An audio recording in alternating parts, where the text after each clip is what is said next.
The metal detector screams.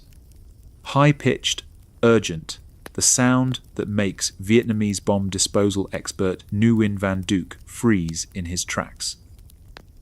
Beneath his feet, buried in a farmer's field outside Dong Hoi, lies a cluster bomblet, about 3 inches across, packed with a cyclotol explosive charge, still deadly after 53 years underground.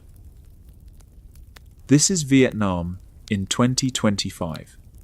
The war ended in 1975, but the killing never stopped. Unexploded ordnance continues to claim victims regularly, farmers ploughing fields, children playing in schoolyards, construction workers breaking ground.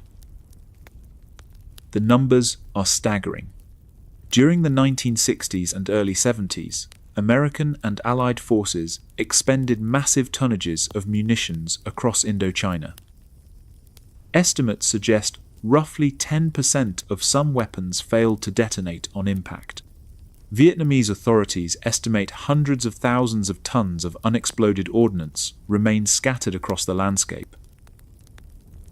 Decades of death still waiting underground. But the deadliest secrets aren't just buried bombs. They're buried stories. Stories of an underground war so vast, so ingenious, that it changed military history forever. A hidden world where tunnel systems could shelter thousands at capacity, where teenage farmers outsmarted the world's most advanced military, and where the real Vietnam War was fought, not in rice paddies, but in darkness. The first American soldiers to encounter the Cu Chi tunnels thought they had stumbled into a nightmare. It was January 8, 1966, and 8,000 troops from the 1st Infantry Division were launching Operation Crimp, the largest search and destroy mission in Cu Chi District to date. What they discovered beneath the seemingly peaceful villages would redefine everything they thought they knew about fighting this war. An American sergeant was sweeping through a hamlet when his boot crashed through what appeared to be solid ground. The earth gave way, revealing a perfectly concealed entrance to an underground chamber. His squad lowered flashlights into the darkness, expecting to find a simple foxhole or storage pit. Instead, their lights illuminated a tunnel stretching beyond the reach of their beams, a passage wide enough for a man to crawl through, with carefully carved walls and a ventilation system that drew fresh air from the surface.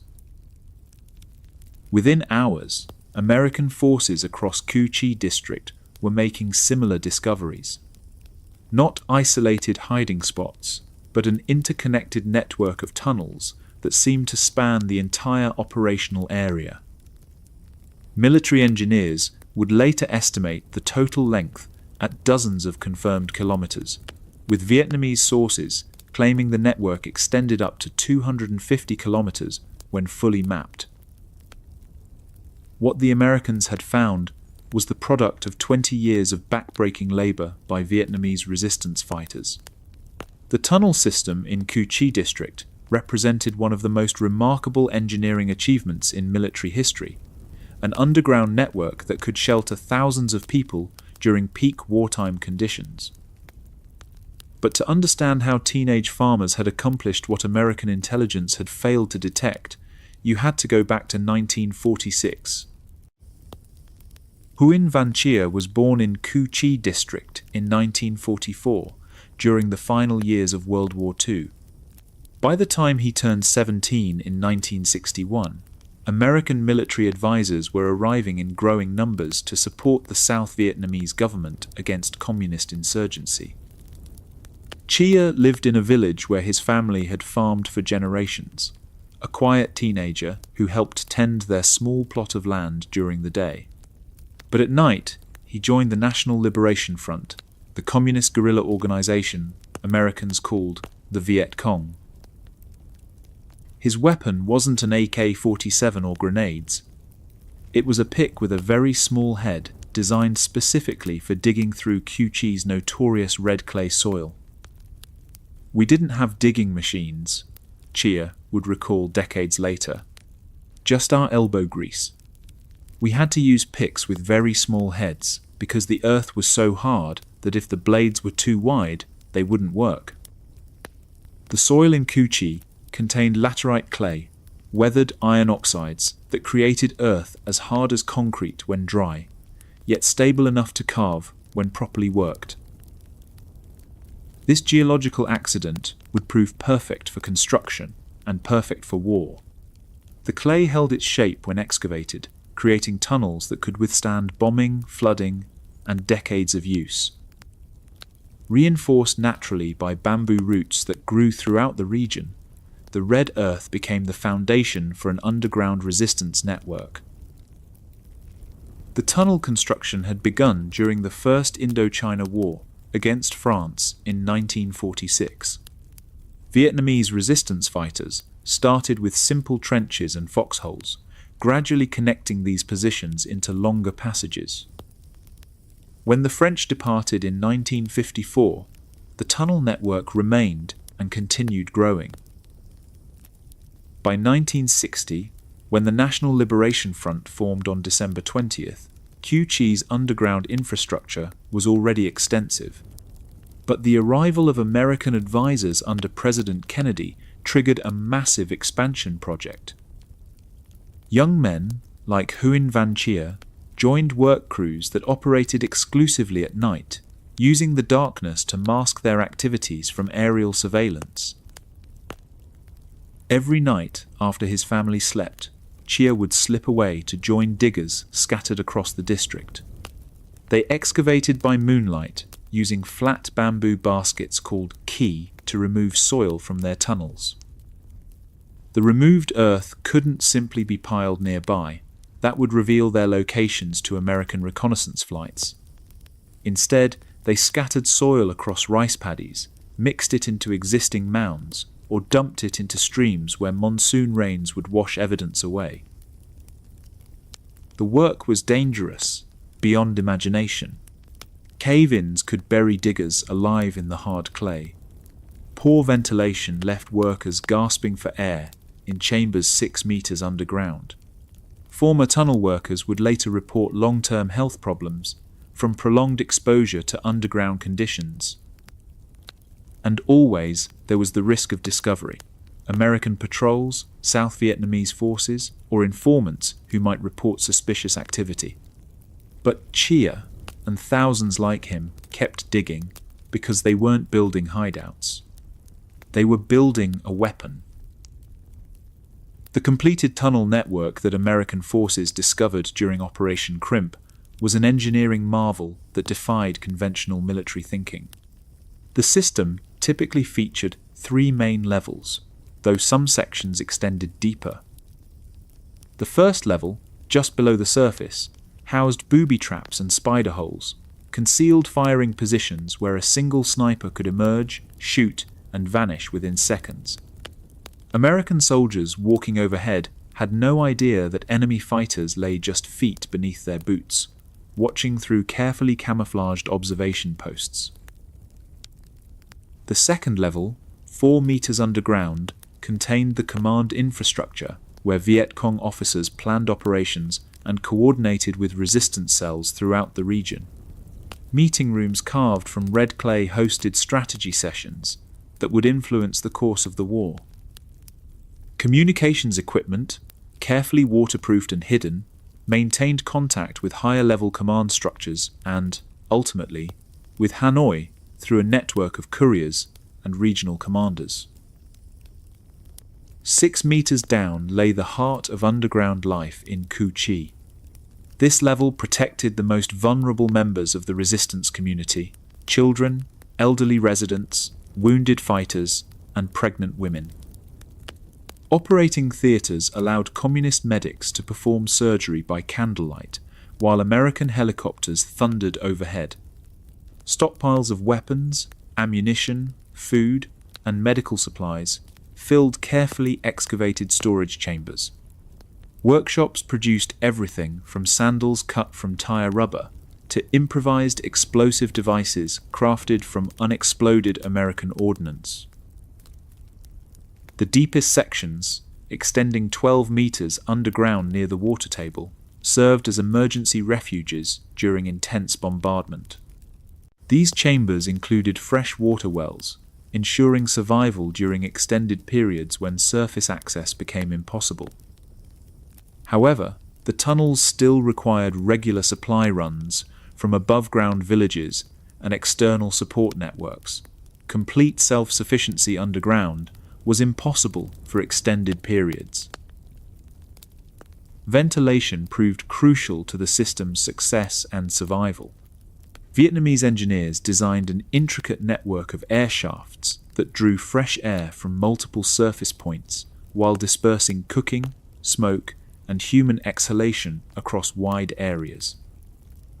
Many shafts terminated inside fake termite mounds or were concealed within existing vegetation, making detection nearly impossible from aerial reconnaissance. The system was so effective that thousands of people could live underground during bombardments and military operations without being discovered by overhead surveillance or ground patrols. Daily life in the tunnels developed its own complex rhythm and social structure. Families established routines around safety cycles, work during secure periods, rest during bombardments, communal meals in shared spaces. Children attended underground schools where teachers used clay tablets and improvised materials to continue education despite the war raging above. Couples married in tunnel ceremonies, their vows witnessed by fellow resistance fighters and blessed by communist political officers. Babies were born in underground chambers, their first breaths drawn in the artificial twilight of oil lamp illumination. The psychological impact on American forces during Operation Crimp was immediate and devastating. Soldiers reported feeling constantly watched, never knowing if enemy fighters lurked just beneath their feet. Fire-based security became a nightmare when traditional perimeter defense meant nothing. Attackers could emerge from underground anywhere within the defensive zone, strike quickly, and vanish back into the earth before effective response was possible. Military assessments from Operation Crimp reveal American confusion and growing concern about the scope of what they had discovered. MACV records acknowledged the tunnels were extensive, complex, and presented a continuing operational problem that traditional tactics couldn't address. Previous intelligence estimates had vastly underestimated both the scale of Vietnamese resistance infrastructure and the depth of popular support for the communist cause. What those intelligence officers couldn't fully comprehend was that they weren't fighting a conventional guerrilla force hiding in scattered bunkers. They had encountered a sophisticated underground infrastructure with hospitals, schools, workshops, and living quarters that had been developing for 20 years. The Cu Chi tunnels represented more than military engineering. They embodied Vietnamese determination to resist foreign occupation regardless of personal cost. The tunnels connected villages across the district, creating a subterranean transportation system that enabled rapid troop movement, supply distribution within the local area, and secure communication.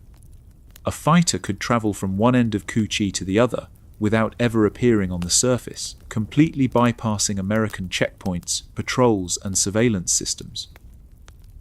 Weapons and supplies were moved through the tunnels within the district and toward Saigon, though longer-distance supply lines still relied on the Ho Chi Minh Trail and other established routes. The scope of construction was staggering when American forces began mapping the network. Thousands of tons of earth had been excavated and dispersed without detection over 2 decades. Miles of confirmed tunnels had been carved, reinforced, and camouflaged by hand. An entire military and civilian infrastructure had been established beneath what American intelligence maps showed as lightly populated agricultural land. For Huyen Van Chia, the tunnels became home, fortress, and symbol of hope during the most dangerous years of his youth. He lived in those red clay chambers for extended periods, emerging only for combat operations or crucial supply missions. His teenage years passed in artificial twilight, lit by candles and oil lamps, surrounded by the constant awareness that death waited just meters above his head. The human cost of tunnel construction and maintenance was enormous, but largely hidden from historical records. Cave-ins killed or injured unknown numbers of diggers. Constant stress from underground living created psychological trauma that families rarely discussed publicly. But the strategic advantage gained made these sacrifices worthwhile in the minds of resistance leaders who saw the tunnels as essential to Vietnamese independence. Life underground was harsh and demanding. Families crowded into small chambers, barely large enough for sleeping. Fresh air was limited despite ventilation systems. Food was often scarce, requiring careful rationing during extended periods of confinement. Medical care was primitive, relying on traditional remedies and limited supplies smuggled from above ground. Yet thousands of Vietnamese civilians endured these conditions rather than submit to what they viewed as foreign occupation. The tunnels also served as training grounds for guerrilla fighters. Underground classrooms taught political ideology alongside military tactics. Weapons maintenance and explosives construction were practiced in hidden workshops where the sounds of instruction were muffled by tons of earth overhead.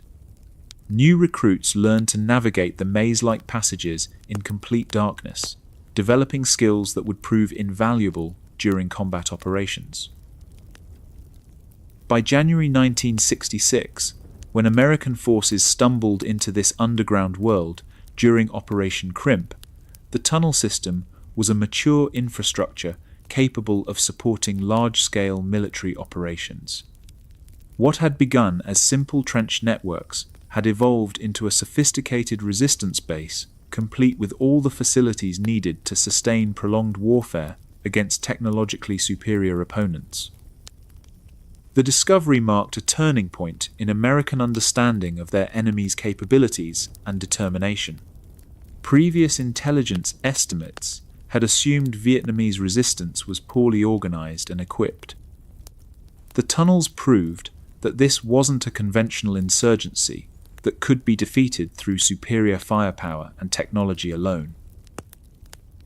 American forces found themselves fighting an enemy that could literally disappear into the earth, reappear anywhere within a vast underground network, and sustain operations through extended periods of bombardment and assault. Traditional military tactics proved inadequate against opponents who had spent decades preparing the battlefield in 3 dimensions, not just across the surface, but deep beneath it. But the most remarkable aspect of the Cu Chi tunnels wasn't the engineering achievement, it was the human one. Teenagers like Huyen Van Chia, armed with primitive hand tools and sustained by rice and unwavering determination, had created a strategic advantage that would frustrate American forces for years to come. They had accomplished what the world's most advanced military couldn't detect, couldn't prevent, and would struggle desperately to destroy. How did teenage farmers outsmart the world's most advanced military? You're absolutely right. I fell into repetitive phrasing and explicitly stated concepts instead of showing them through the narrative. Let me revise the section to eliminate those patterns and show the effects naturally through the story. To understand the full scope of what American forces discovered in Cu Chi, you had to crawl through the tunnels yourself. And in January 1966, that's exactly what a handful of brave or foolish American soldiers began doing. What they found underground was an ingenious network that had taken 20 years to perfect through trial, error, and countless hours of backbreaking labor. The Cu Chi tunnel system wasn't just a network of crude hiding places carved from red clay. It was a sophisticated example of guerrilla engineering that maximized local materials and human ingenuity to create a strategic advantage against technologically superior opponents. Yet it had been constructed entirely by hand, using tools that most American soldiers would have dismissed as primitive farming implements. The primary excavation tool was a pick with a head no larger than a man's fist. Vietnamese diggers had learned through bitter experience that larger tools were useless against Cu Chi's iron-hard laterite clay. The soil contained such high concentrations of oxidized iron and aluminum that it formed natural concrete when dry, creating walls strong enough to withstand bombing and stable enough to support multi-level construction. Workers used flat bamboo baskets called ki to remove excavated soil from the tunnels. These baskets, woven from local bamboo and designed to fit through narrow tunnel openings, could carry just enough earth to make the back-breaking work manageable. A single digger might fill dozens of baskets during a night's work, crawling backwards through tunnels barely wider than his shoulders to dispose of evidence above ground. The disposal of excavated earth required as much planning as the digging itself. Thousands of tons of red clay had to be scattered across the landscape without creating telltale signs visible to American aerial reconnaissance. Workers carried soil in small quantities to rice paddies, where it was mixed with existing mud and scattered by foot. Some earth was dumped into streams during monsoon season, when rushing water would wash the evidence toward the Saigon River. Other loads were hidden beneath existing vegetation or mixed into agricultural compost piles that appeared normal from overhead surveillance. The tunnel architecture that emerged from this painstaking process was remarkably well planned for its circumstances. Most sections featured 3 distinct levels, each serving specific military and civilian functions that maximized the system's effectiveness while minimizing vulnerability to enemy attack. The depth and complexity varied by location, depending on soil conditions, water table levels, and strategic requirements. The first level, typically 2 to 3 meters below ground surface, housed the tunnel system's most immediate tactical elements. This shallow depth allowed rapid access to and from the surface, making it perfect for what Vietnamese fighters called spider holes, concealed firing positions that could accommodate a single sniper. American patrols would pass directly overhead, unaware that enemy fighters lay just beneath their boots with weapons trained upward through carefully camouflaged openings. The first level also contained defensive obstacles designed to kill or maim intruders who discovered tunnel entrances. Punji stakes, made from sharpened bamboo, were positioned to impale anyone crawling through narrow passages. Camouflaged pit traps could be triggered by unwary movement, dropping intruders onto arrays of poisoned spikes. Some traps featured swinging bamboo spears that activated when tripwires were disturbed. These devices were designed to wound rather than kill, knowing that injured soldiers would require evacuation and medical care, removing multiple enemies from combat while spreading fear among their comrades. 4 meters below ground lay the second level, the command and administrative center of the underground resistance. This depth provided protection from all but the heaviest bombs while remaining accessible for daily military operations. Meeting rooms carved from solid clay hosted planning sessions, where Viet Cong officers coordinated attacks across the district and received orders from regional commanders. The second level contained message centers that processed intelligence reports from agents throughout the region. Couriers carried information between tunnel networks and higher command structures, maintaining communication through a network of human messengers rather than electronic equipment that could be intercepted or jammed. These courier networks were essential for coordinating operations across wide areas while maintaining security against American intelligence efforts. Weapons maintenance and ammunition storage occurred on the second level in specially ventilated chambers. Skilled craftsmen converted unexploded American ordnance into improvised explosive devices, turning the enemy's firepower against itself. Workshops manufactured basic military supplies, rifle ammunition, grenades, medical equipment, using recycled materials and smuggled components. However, major weapons production typically occurred in specially built surface workshops or caves that provided better ventilation and fire safety than narrow underground passages. 6 meters underground lay the third level, where civilians and wounded fighters sought protection from the war raging above. This depth provided safety from most bombing and artillery fire while maintaining access to the upper levels during combat operations. Large chambers carved from the red clay housed extended families during periods of intense fighting when surface movement became impossible. Medical facilities on the third level treated wounded resistance fighters when evacuation to regular hospitals was too dangerous. Operating areas lit by oil lamps and candles allowed medics to work on injured personnel while American aircraft flew overhead. Recovery spaces provided beds for patients who needed healing time in complete safety from enemy action.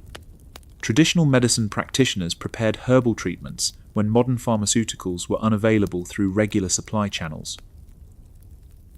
Some tunnel sections extended deeper, occasionally to 12 meters, but these were exceptional rather than standard. Deep chambers served as emergency refuges during the most intensive bombing campaigns, but their construction was limited by groundwater levels and the enormous labor required for excavation at such depths. Most tunnel networks stopped at the third level, where conditions remained manageable for extended human habitation. Daily life in the tunnels developed routines that balanced survival needs with resistance activities. Families woke before dawn to begin cooking meals that had to be completed before American reconnaissance flights began their daily surveillance patterns. Smoke from cooking fires had to be dispersed through carefully designed ventilation systems that masked human activity from aerial observation. Children adapted to underground life with the flexibility that young people show in extreme circumstances. They learned to move through narrow passages in complete darkness, developing navigation skills that would serve them throughout their lives. Games played in tunnel chambers helped build strength and agility needed for underground living. Even their conversations had to be conducted in whispers to avoid detection by enemy patrols passing overhead. Women in the tunnels managed households under extraordinary constraints. They prepared meals for extended family groups using minimal fuel and whatever ingredients could be obtained through dangerous supply runs. They cared for wounded fighters while maintaining some semblance of normal family life for their children. They served as nurses, intelligence gatherers, and teachers while raising the next generation under conditions of constant stress and danger.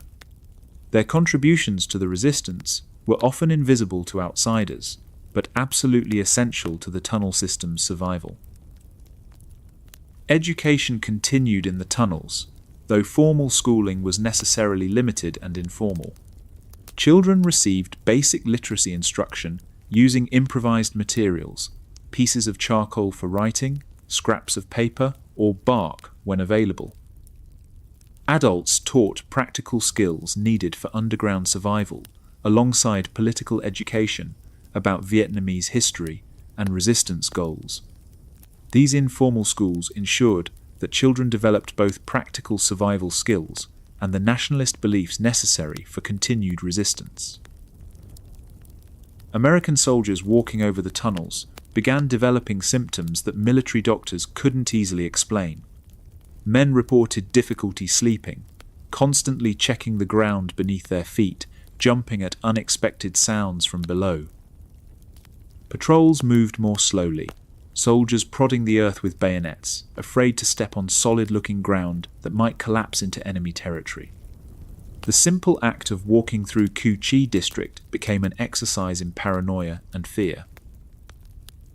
Fire-based construction became increasingly difficult, as engineers discovered that defensive perimeters meant nothing when enemies could emerge from anywhere underground. Soldiers on guard duty reported hearing voices speaking Vietnamese beneath their feet, though investigations revealed nothing. The traditional military concept of controlling territory broke down when that territory existed in 3 dimensions: surface, air, and underground. The tunnel system connected to the broader logistics network that sustained communist forces throughout South Vietnam.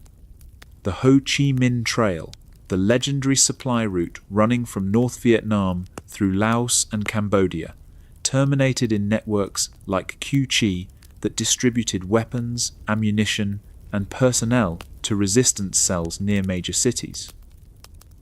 Estimates suggest that between 60,000 and 100,000 people worked to maintain the trail's operations at its peak, including truck drivers, engineers, anti-aircraft gunners, and medical personnel. Supplies moving down the Ho Chi Minh Trail would arrive at jungle distribution points, then be transferred to bicycles and handcarts for the final journey through tunnel networks to their ultimate destinations. A single bicycle, modified with bamboo frames and extra wheels, could carry up to 200 kilograms of supplies through jungle paths too narrow for vehicles. These loads would disappear into tunnel entrances and emerge days later in the hands of fighters operating near Saigon and other strategic targets. The tunnel networks also served as training grounds for guerrilla fighters recruited from local villages. Underground chambers provided secure locations for military instruction away from American surveillance and attack. New recruits learned to navigate the maze-like passages in complete darkness, developing skills that would prove invaluable during combat operations. Political education accompanied military training, ensuring that fighters understood the ideological goals they were fighting to achieve. Weapons training occurred in specially designated areas that provided adequate ventilation and sound dampening. Recruits learned to maintain and operate captured American weapons alongside Soviet and Chinese equipment supplied through the Ho Chi Minh Trail. Explosives training taught fighters how to construct booby traps and demolition charges using locally available materials.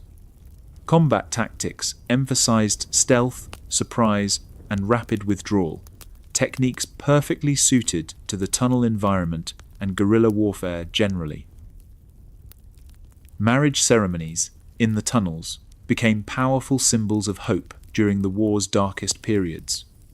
Couples exchanged vows in chambers lit by candles, witnessed by fellow resistance fighters who served as surrogate family members. Wedding celebrations consisted of whatever food could be spared from limited supplies, but these events provided emotional relief from the constant stress of underground living. Some ceremonies included traditional music played softly to avoid detection, creating moments of beauty in the midst of brutal warfare.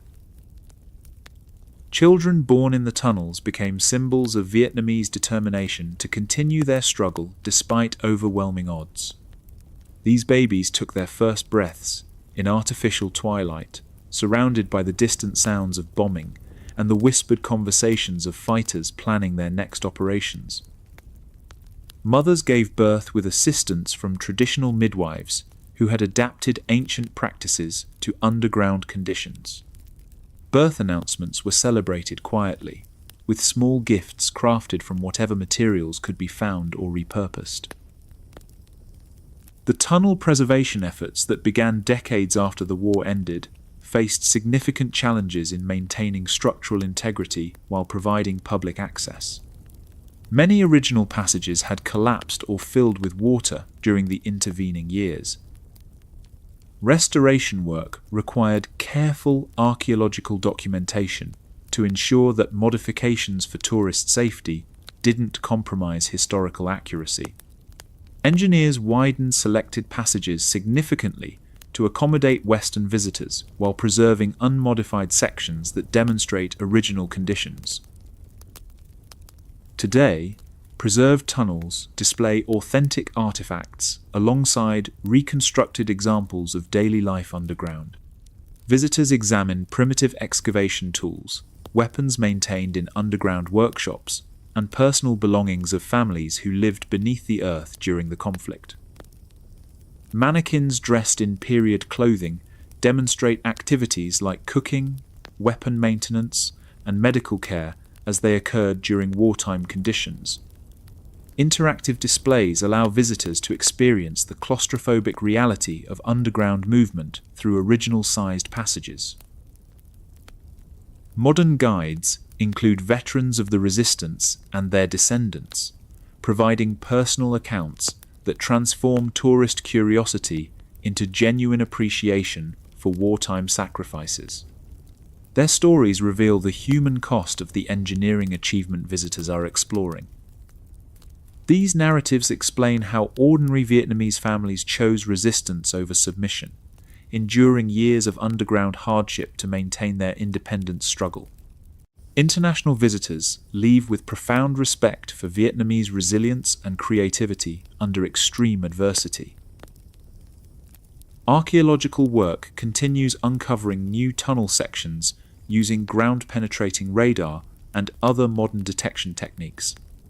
Researchers map passages that were sealed or forgotten after the war ended, adding details about how this underground society functioned during the conflict's most intense periods. Each discovery reveals additional evidence of the remarkable organization and planning required to create and maintain this subterranean world. Some newly discovered sections contain artifacts that provide insights into daily life, military operations, and survival strategies used by tunnel residents. By early 1966, American military leaders realized they were facing an enemy unlike any they had encountered in previous conflicts. The Vietnamese had created underground infrastructure that could sustain prolonged resistance against vastly superior conventional forces. Traditional military tactics were proving inadequate against opponents who could disappear into the earth and emerge anywhere within an extensive subterranean network. American doctrine emphasized controlling territory through superior firepower and technology, but the tunnels made territorial control meaningless when the battlefield existed beneath their feet. Intelligence reports from CU Chi forced Pentagon planners to reconsider fundamental assumptions about guerrilla warfare and counterinsurgency operations. Previous theories assumed that modern surveillance and overwhelming firepower would quickly defeat poorly equipped insurgents. The tunnels demonstrated that determined opponents could neutralize technological advantages through careful preparation, intimate local knowledge, and absolute commitment to political goals.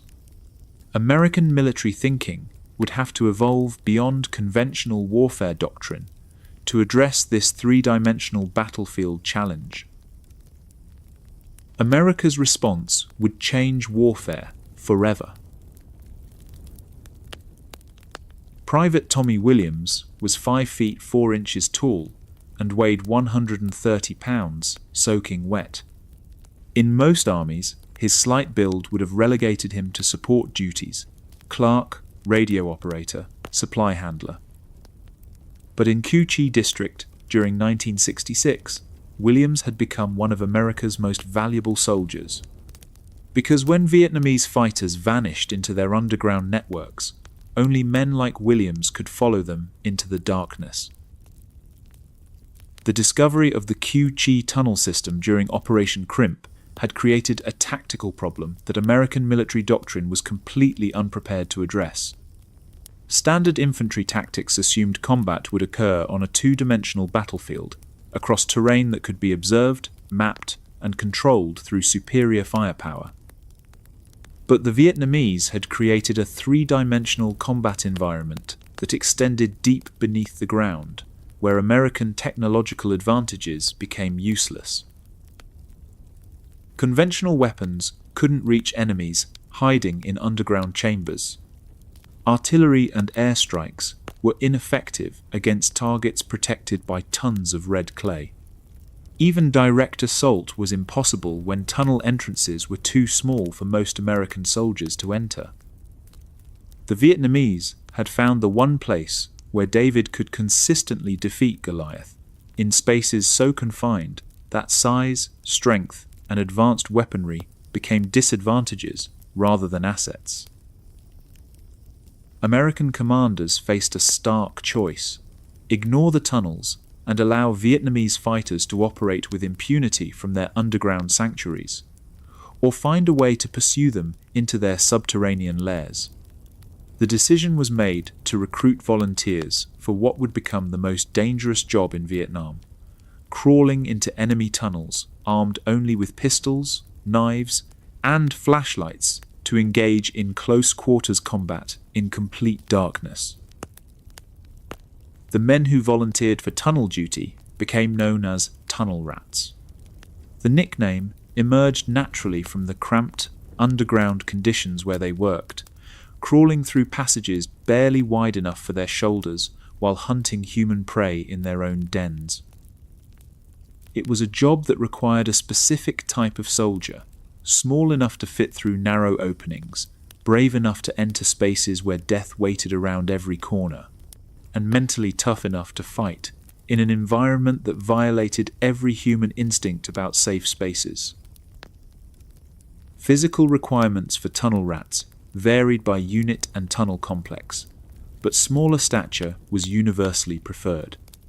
Many tunnel networks contained passages so narrow that larger soldiers simply couldn't navigate them effectively. Weight restrictions eliminated soldiers who might get stuck in tight spaces where retreat could become impossible. But the most important qualification wasn't physical, it was mental.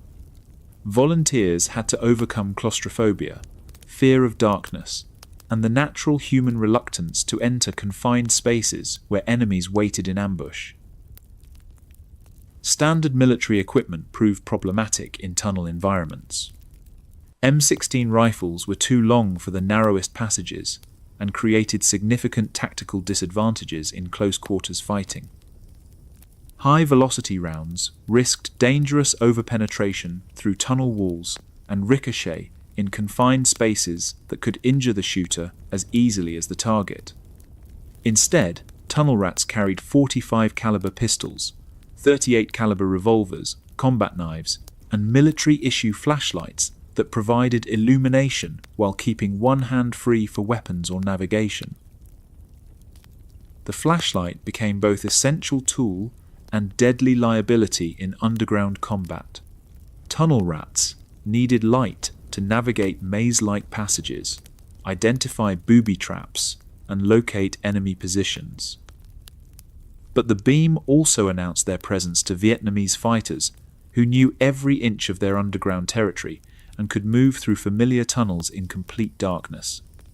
Many tunnel rats learned to use their lights sparingly, brief flashes to check directions or identify obstacles, then darkness again to avoid becoming easy targets. Vietnamese tunnel fighters developed sophisticated counter-tactics specifically designed to kill or capture American intruders. They created false tunnel floors that would collapse under the weight of an unwary soldier, dropping him into spike-filled pits below. Hidden chambers adjacent to main passages allowed defenders to attack from unexpected angles. A tunnel rat might pass a concealed opening only to have an enemy fighter emerge behind him with a knife or pistol. Sound became crucial in underground combat. Tunnel rats learned to move silently, avoiding loose stones or debris that might alert enemies to their presence. They developed techniques for controlled breathing that minimized noise while preventing hyperventilation in the poor air of deeper tunnel levels. Vietnamese fighters used acoustic tricks to confuse invaders, creating false echoes, making sounds from decoy positions, or remaining completely silent until American soldiers passed within striking distance. The confined spaces created unique forms of booby traps that were impossible in surface combat. Vietnamese engineers rigged explosive devices to tunnel ceiling supports. When triggered, they would simultaneously kill the intruder and collapse the passage to prevent further penetration. In some tunnel complexes, defenders employed gas traps that released toxic fumes in confined spaces where victims couldn't escape to fresh air, though these sophisticated devices were not common across all tunnel networks. Some tunnels contained flooding mechanisms that could fill passages with water, though such engineering was limited to specific locations with appropriate water sources and drainage. Punji stakes remained the most common tunnel trap, sharpened bamboo spears positioned to impale crawling soldiers. These stakes were often coated with human waste or other contaminants to ensure that even non-fatal wounds would become infected. Tunnel rats learned to probe ahead constantly with knives or bayonets, feeling for hidden spikes that could kill or maim them with a single wrong movement. The constant vigilance required made tunnel movement exhaustingly slow and mentally draining. Vietnamese tunnel defenders also employed psychological tactics designed to break the will of American intruders. They left disturbing displays near tunnel entrances, damaged equipment, blood-stained clothing, or worse, to intimidate new arrivals. Strange sounds echoed through tunnel networks, whispers in Vietnamese, mechanical noises that could be weapons being prepared or traps being set.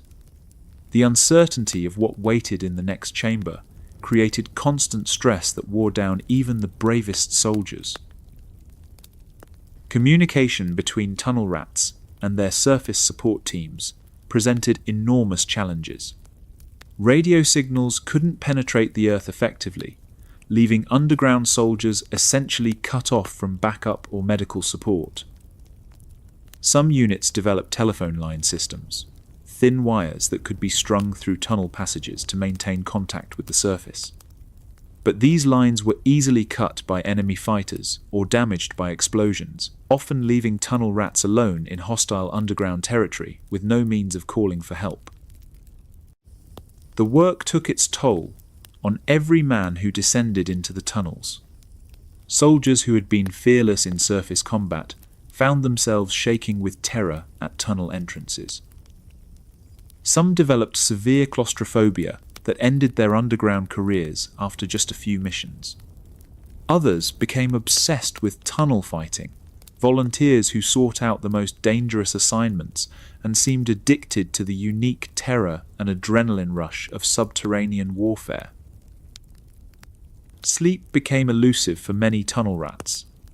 They reported nightmares about being trapped underground, buried alive, or attacked by invisible enemies in confined spaces. Some developed insomnia, afraid to close their eyes because darkness reminded them of tunnel conditions where death could strike without warning. Military medical personnel had no experience treating combat stress related to underground warfare. The tunnel rats were pioneering not only new combat techniques, but new forms of war trauma. Success in tunnel fighting required developing heightened senses that most soldiers had never needed to cultivate. Tunnel rats learned to smell the difference between stale air in abandoned passages and the faint odors left by recently occupied spaces. They developed acute hearing that could detect the subtle sounds of human breathing or movement through tunnel walls. Touch became crucial for navigation in darkness. Fingertips that could identify different textures, detect air currents from hidden openings, or sense the vibrations of approaching footsteps. The Vietnamese tunnel fighters proved to be skilled underground combatants who used their intimate knowledge of the tunnel systems to devastating advantage. They could move through familiar passages at surprising speed, appearing at multiple locations to confuse intruders about their numbers and positions. Some Vietnamese fighters specialized in tunnel combat, training extensively in close-quarters fighting techniques adapted for cramped, dark conditions where traditional martial arts were impossible. Hand-to-hand combat in tunnel environments was unlike anything American soldiers had trained for. Passages too narrow for normal fighting stances required new techniques using knives, pistols, and improvised weapons in spaces where a few inches of height difference could determine life or death. Grappling became deadly when falling meant landing on pungy stakes or dropping into hidden pits. Some fights occurred in complete darkness, opponents identifying each other only through touch and sound, while struggling to kill or be killed in silence. Vietnamese tunnel defenders created tactics that turned the underground environment into a weapon itself. They designed maze-like passage systems to confuse intruders and force them into predetermined killing zones. False tunnels led nowhere, wasting American time and energy while exposing soldiers to ambush when they attempted to retreat. Connected chambers allowed defenders to attack from multiple directions simultaneously, overwhelming isolated American soldiers through superior numbers and coordination. The cat-and-mouse nature of tunnel warfare created a unique form of combat where hunters could instantly become prey. A tunnel rat pursuing enemy fighters through underground passages might suddenly find himself surrounded when Vietnamese soldiers emerged from concealed positions behind and ahead of him. Escape routes that appeared secure could be blocked by hidden defenders, trapping American soldiers in hostile territory with limited ammunition and no backup. Some tunnel engagements lasted for hours as opponents played deadly games of hide-and-seek in underground mazes. American soldiers would clear a section of tunnel only to have Vietnamese fighters reappear behind them through secret passages they hadn't discovered. The strain of never knowing whether an area was truly secure wore down even experienced combat veterans. Every shadow could hide an enemy, every sound could signal an attack, every step forward could trigger a fatal trap. Equipment failures in tunnel environments often proved fatal. Flashlights with dead batteries left soldiers blind in hostile territory, where enemies possessed superior knowledge of underground terrain developed through years of tunnel living. Jammed pistols became useless in spaces too cramped for clearing malfunctions, forcing soldiers to rely on knives or bare hands against armed opponents. Even minor injuries, cuts from tunnel walls, twisted ankles in uneven passages, could prove deadly when they slowed movement or reduced fighting capability in life or death situations. The tunnel rats developed their own informal traditions and superstitions related to underground warfare. Some carried lucky charms or religious items they believed would protect them in the underground world. Others performed rituals before entering tunnels, checking equipment in specific orders, saying prayers, or following personal routines that provided comfort in terrifying circumstances. These behaviors weren't officially encouraged, but were tolerated by commanders who understood the unique stresses their men faced. Unit cohesion among tunnel rats was extraordinarily strong, born from shared experiences that few other soldiers could understand. Men who had fought together underground developed bonds that went beyond normal military camaraderie. They had seen each other face fears that most people never experience, survived situations that seemed impossible, and trusted their lives to companions in circumstances where split-second decisions determined survival. These relationships often lasted long after the war ended, connecting veterans through memories of underground battles that remained too intense to share with anyone else. By late 1966, the Tunnel War in Cu Chi had become a specialized conflict within the larger Vietnam War. Both sides had developed tactics, equipment, and personnel specifically adapted for underground combat. American forces were learning to fight in 3 dimensions, while Vietnamese resistance fighters refined techniques that maximized their advantages in subterranean environments. The outcome of this underground struggle would influence the broader war's direction, and demonstrate whether technological superiority could overcome intimate knowledge of local terrain and conditions. But tunnels weren't America's only underground nightmare.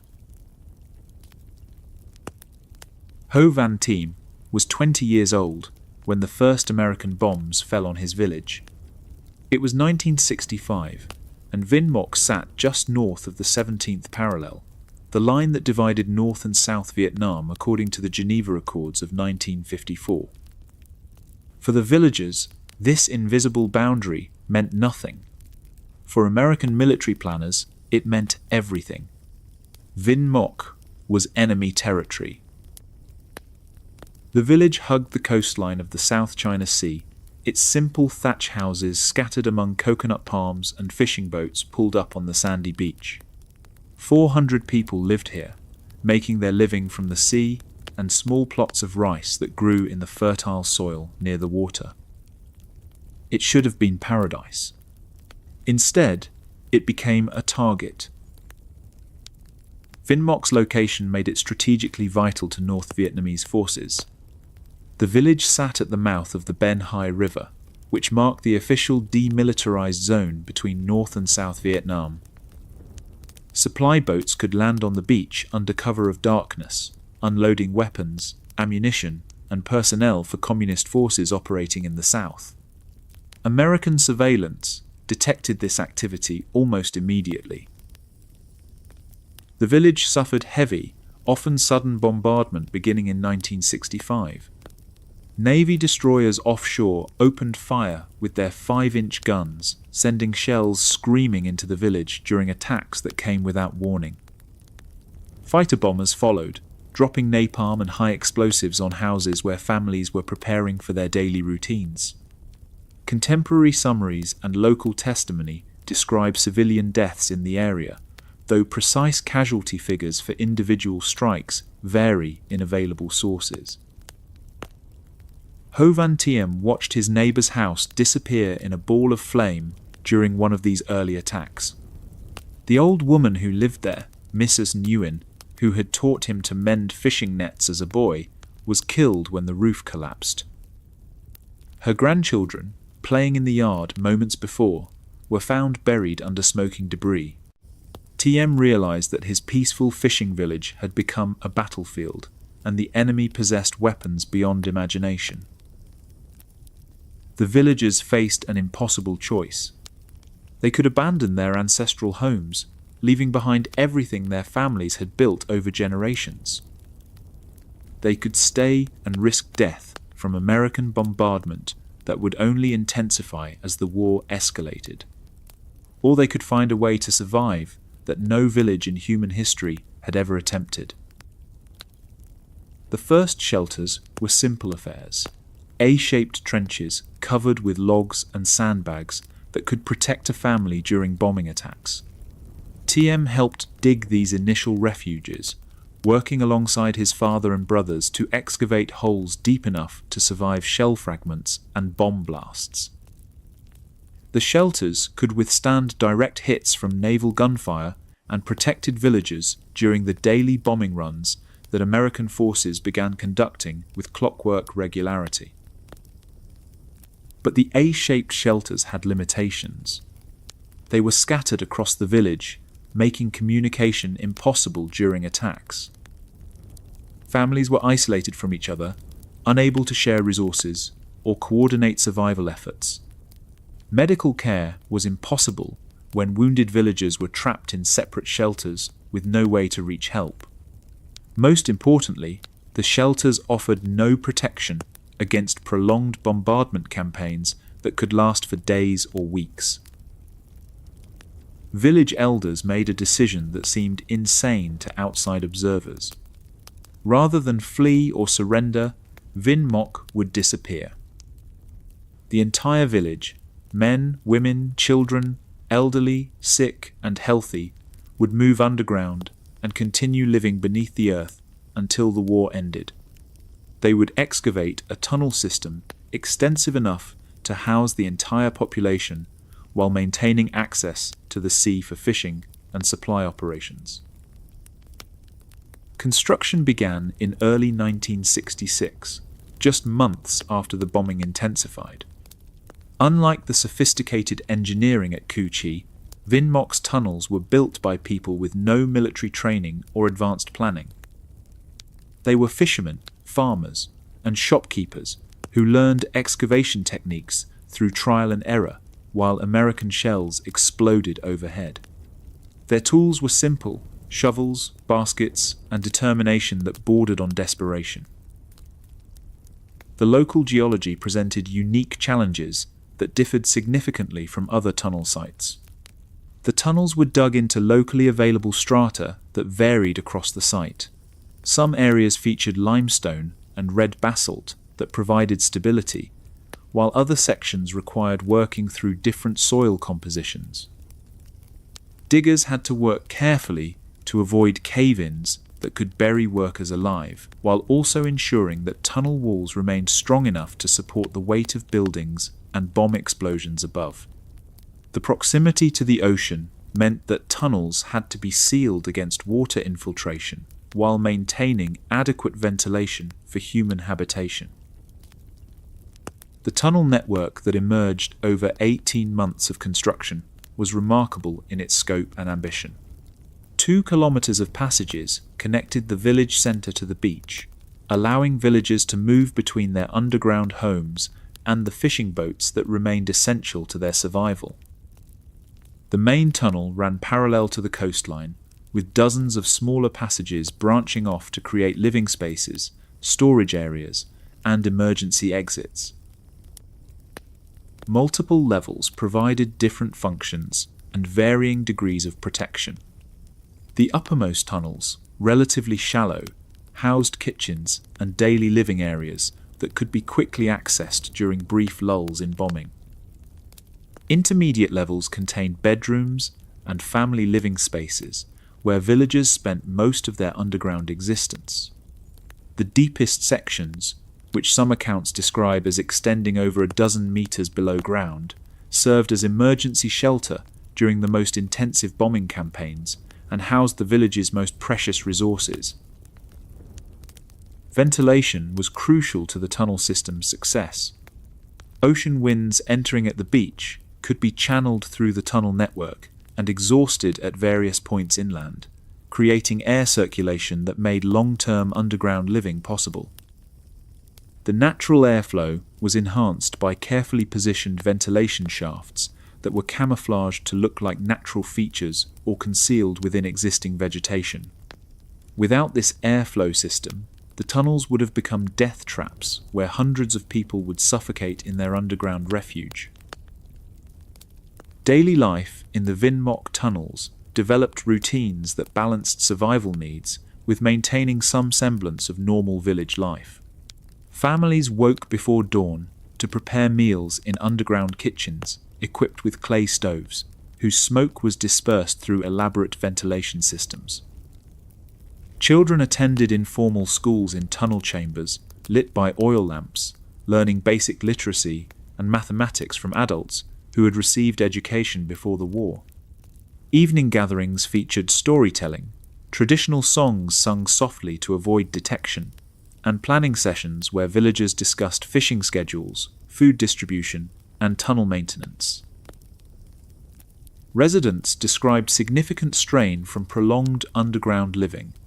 Families who had lived their entire lives under open skies found themselves confined to spaces barely taller than a person, with no natural light and limited fresh air. Children adapted to tunnel life, but experienced hardships that oral histories note shaped their childhoods in profound ways. Adults struggled with sleep disruption and anxiety as months turned into years, with no end to their underground exile in sight.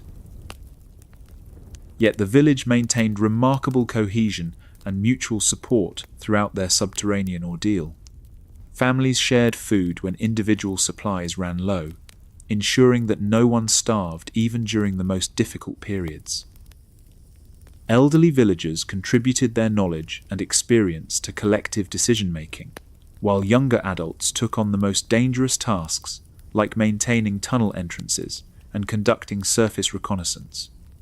Children were cherished and protected by the entire community, with multiple families taking responsibility for their education, safety, and emotional well-being. The tunnel system included complete underground infrastructure that replicated essential village functions. A well-provided fresh water, even when surface sources were contaminated by bombing or chemical weapons.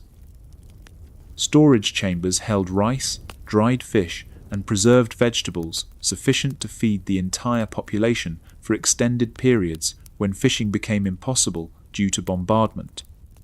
Medical facilities treated injuries from tunnel collapses, respiratory problems from poor air quality, and various health issues that arose from the challenging living conditions.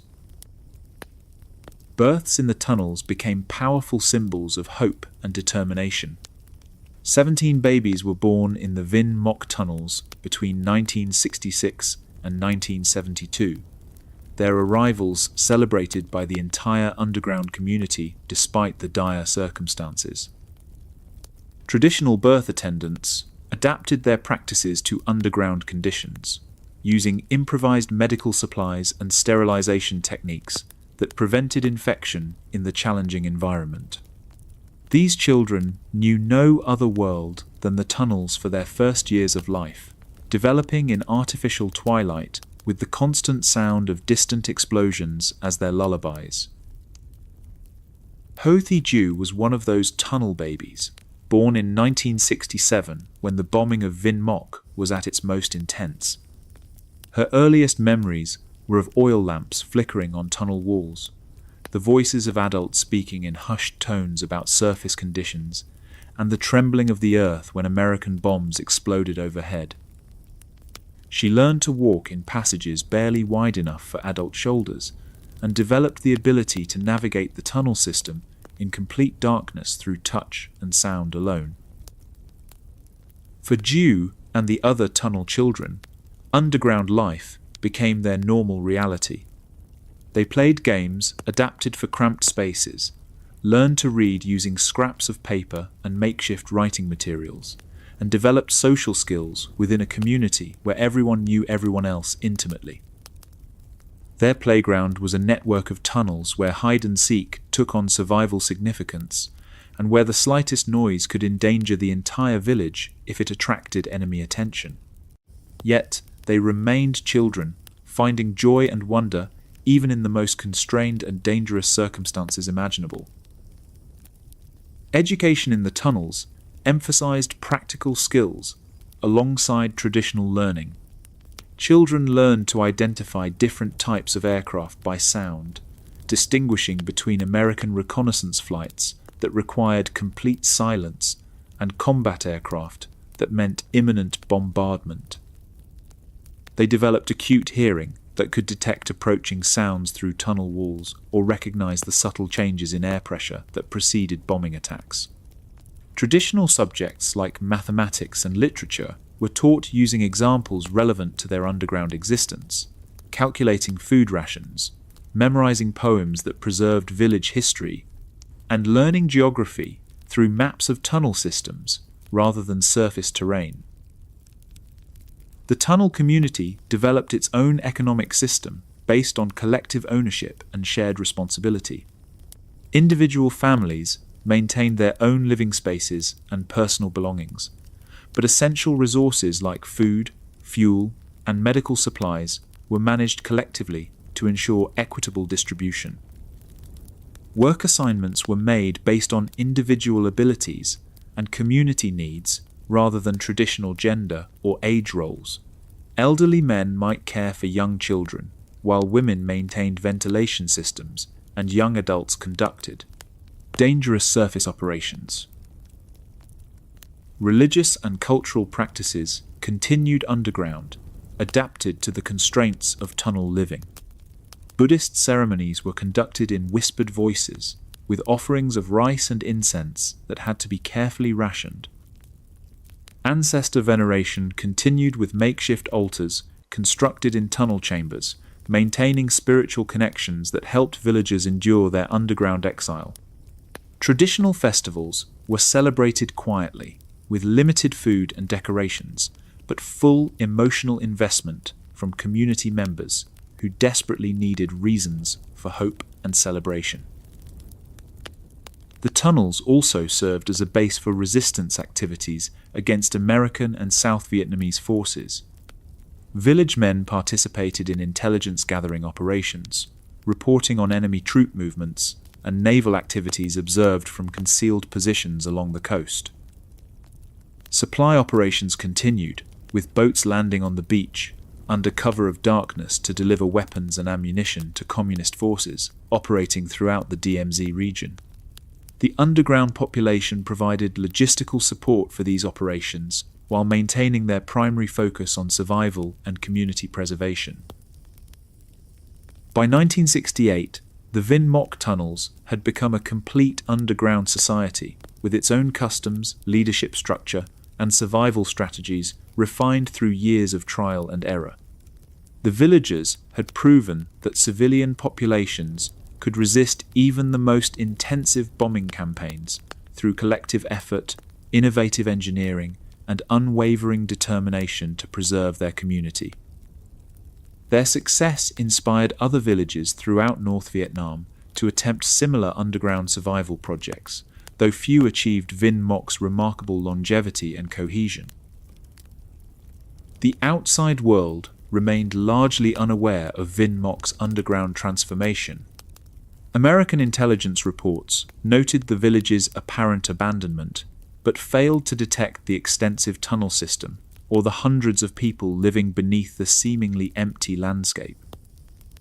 Surface reconnaissance revealed only bomb craters and destroyed buildings, with no signs of the thriving community that continued to exist just meters below ground level.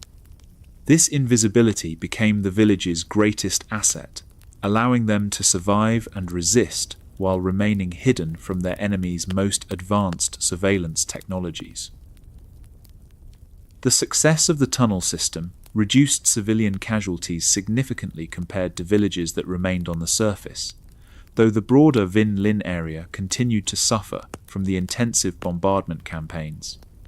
The tunnels provided protection for those who sheltered within them, creating a sanctuary beneath the earth where normal life could continue despite the destruction raging above. This underground refuge would sustain the village through years of warfare that would see American forces deploy their most destructive weapons against North Vietnam. While families hid underground, America unleashed its deadliest weapon from above. Captain Alvin Young adjusted his flight controls as his C-123 aircraft approached the jungle canopy below. It was March 1962, and Young was piloting one of the first missions of Operation Ranch Hand, America's ambitious program to strip the Vietnamese countryside of vegetation that provided cover for communist forces. In the cargo bay behind him, pressurized tanks held over 3,000 gallons of herbicide mixture designated Agent Orange. Young had no idea he was carrying death that would claim victims for generations. The concept seemed brilliantly simple to Pentagon planners. Vietnamese guerrillas used dense jungle foliage to conceal their movements, supply routes, and base camps. If American forces could strip away that green cover, enemy fighters would be exposed to devastating air attacks and conventional military operations. Chemical defoliation offered a technological solution to the tactical problem of fighting an invisible enemy in unfamiliar terrain. Agent Orange was the most widely used tactical herbicide in the US program and contained a toxic dioxin contaminant that would prove devastating to human health and the environment. The herbicide mixture contained equal parts of two powerful plant-killing compounds, 2,4-D and 2,4,5-T, dissolved in kerosene and diesel fuel for aerial application. What military scientists didn't fully understand was that the manufacturing process for 2,4,5-T created an unintended byproduct called TCDD dioxin, one of the most toxic substances known to science. This dioxin contamination would persist in the environment for decades. The spraying program expanded rapidly from its experimental beginnings. By 1965, ranch hand aircraft were conducting daily missions across South Vietnam, releasing chemical clouds over vast areas of forest, farmland, and villages. The distinctive C-123 planes, painted with white identification stripes, became known to Vietnamese civilians as the planes that bring death to the trees. Children learned to run for shelter when they heard the particular engine sound that meant chemical rain was coming. The scale of chemical warfare in Vietnam dwarfed any previous military defoliation program. Published estimates of total Agent Orange applied vary, with U.S. Air Force and academic summaries reporting millions of gallons depending on counting methods.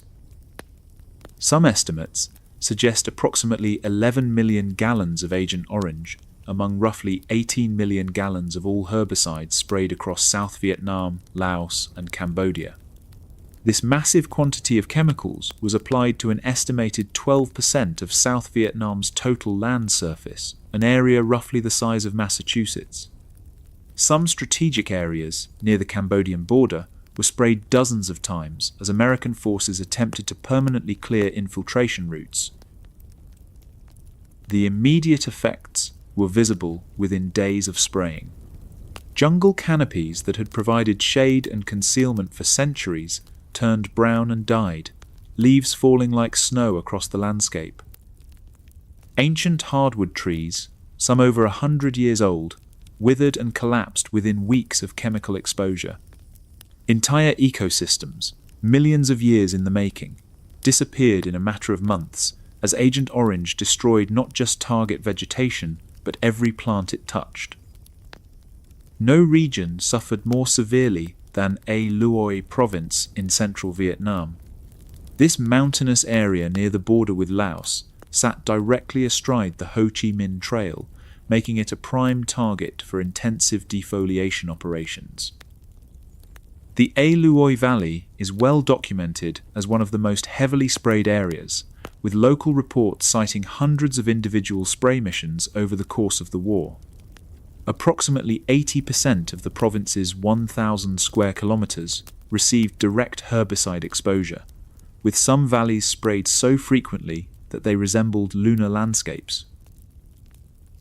Phung Tu Boy was 22 years old and working as a research assistant at Hanoi's Center for Assistance in Nature Conservation and Community Development when the spraying began.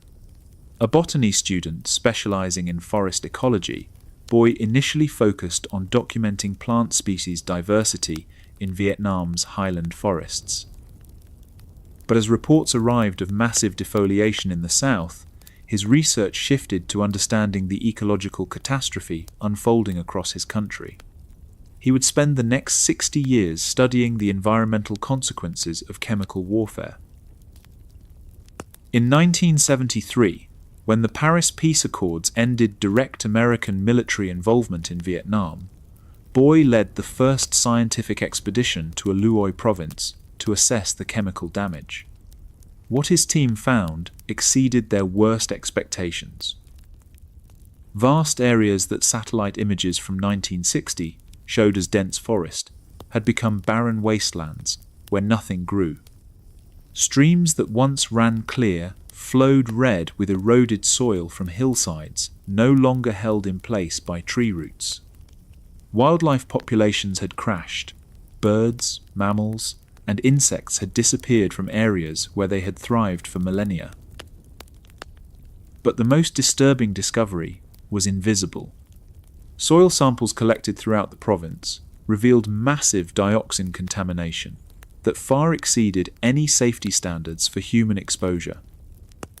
The poison had sunk deep into the earth, carried by monsoon rains into groundwater systems that supplied drinking water to thousands of rural villages. Unlike the herbicides that had killed the forests, dioxin was virtually indestructible. It would remain toxic for decades, perhaps centuries. Scientific research has established that TCDD dioxin is a human carcinogen with strong evidence linking it to various health problems. The compound binds with cellular proteins and disrupts normal biological functions with even microscopic exposures, potentially causing serious health effects. The Institute of Medicine and other scientific bodies have found associations between dioxin exposure and certain cancers, chloracne, and spina bifida in children of exposed individuals. The compound accumulates in fatty tissues and can be passed from mothers to children, creating potential multi-generational exposure patterns, though the exact mechanisms and extent of genetic effects remain subjects of ongoing research. Boy's research team established monitoring stations throughout Aluoi province to track dioxin levels in soil, water, and locally grown food. Their findings painted a grim picture of long-term contamination that would affect human health for generations. In the most heavily sprayed areas, dioxin concentrations remained 12 times higher than international safety standards, even 50 years after the war ended. Some hotspots near former military bases showed contamination levels hundreds of times above acceptable limits. The human cost became apparent as Boy's team interviewed villagers who had lived through the spraying campaigns. Families reported clusters of birth defects that had been uncommon in their communities before the war. Children born with severe developmental problems, limb deformities, or internal organs that failed to develop properly. Cancer rates appeared elevated in areas where Agent Orange had been sprayed most heavily, affecting not just those directly exposed, but their children and grandchildren. Women experienced high rates of miscarriage and infant mortality that persisted decades after the chemical attacks ended. Dong Son village in A Luoi province became a symbol of Agent Orange's lasting impact. This small farming community was among the most heavily sprayed areas during the war, receiving massive chemical doses that American intelligence reports noted had completely defoliated the region by 1967. Local reports and journalistic accounts document exceptionally high disability and birth defect rates in the village, though exact statistical comparisons depend on baseline definitions and reporting methods. Multiple generations of families have been affected by health problems that residents and medical workers believe stem from dioxin exposure that began before many current villagers were born.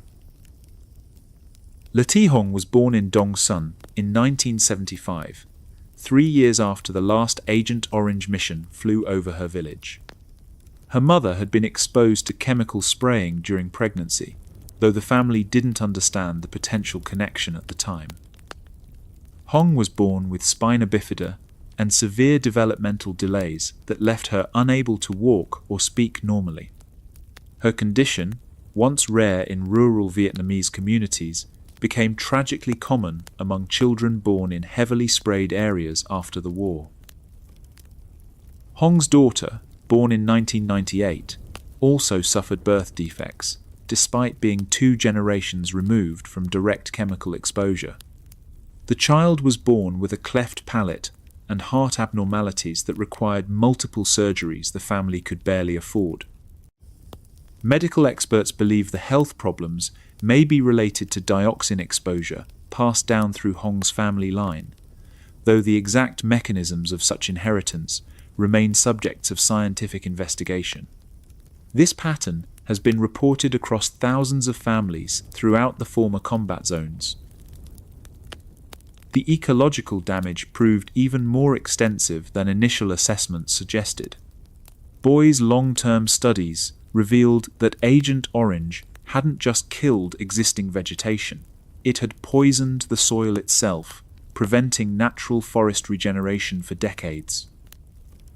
Seeds that fell in contaminated areas failed to germinate, while seedlings that managed to sprout died within months from toxic exposure.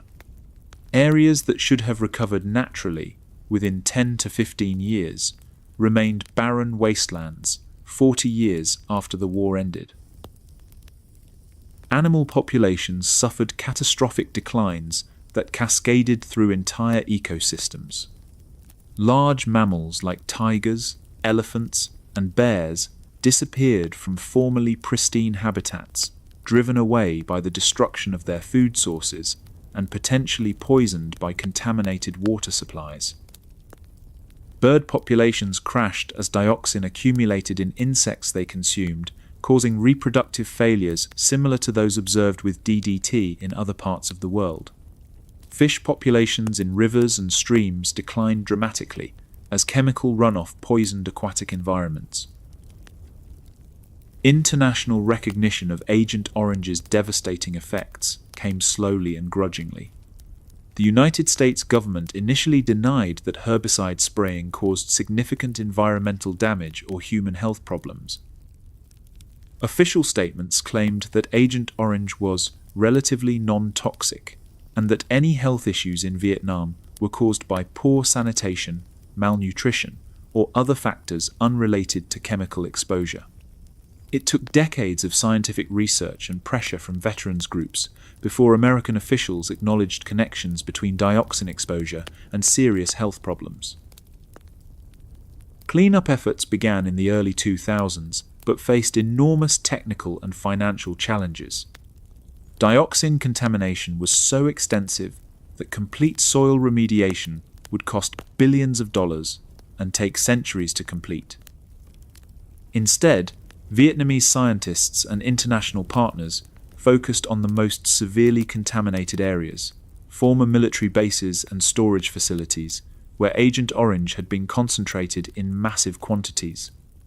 These hotspots required specialized techniques like high-temperature soil treatment to break down dioxin molecules.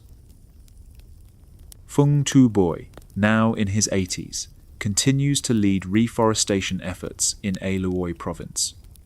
His team has identified tree species that can tolerate dioxin-contaminated soil and gradually reduce toxin levels through a process called phytoremediation.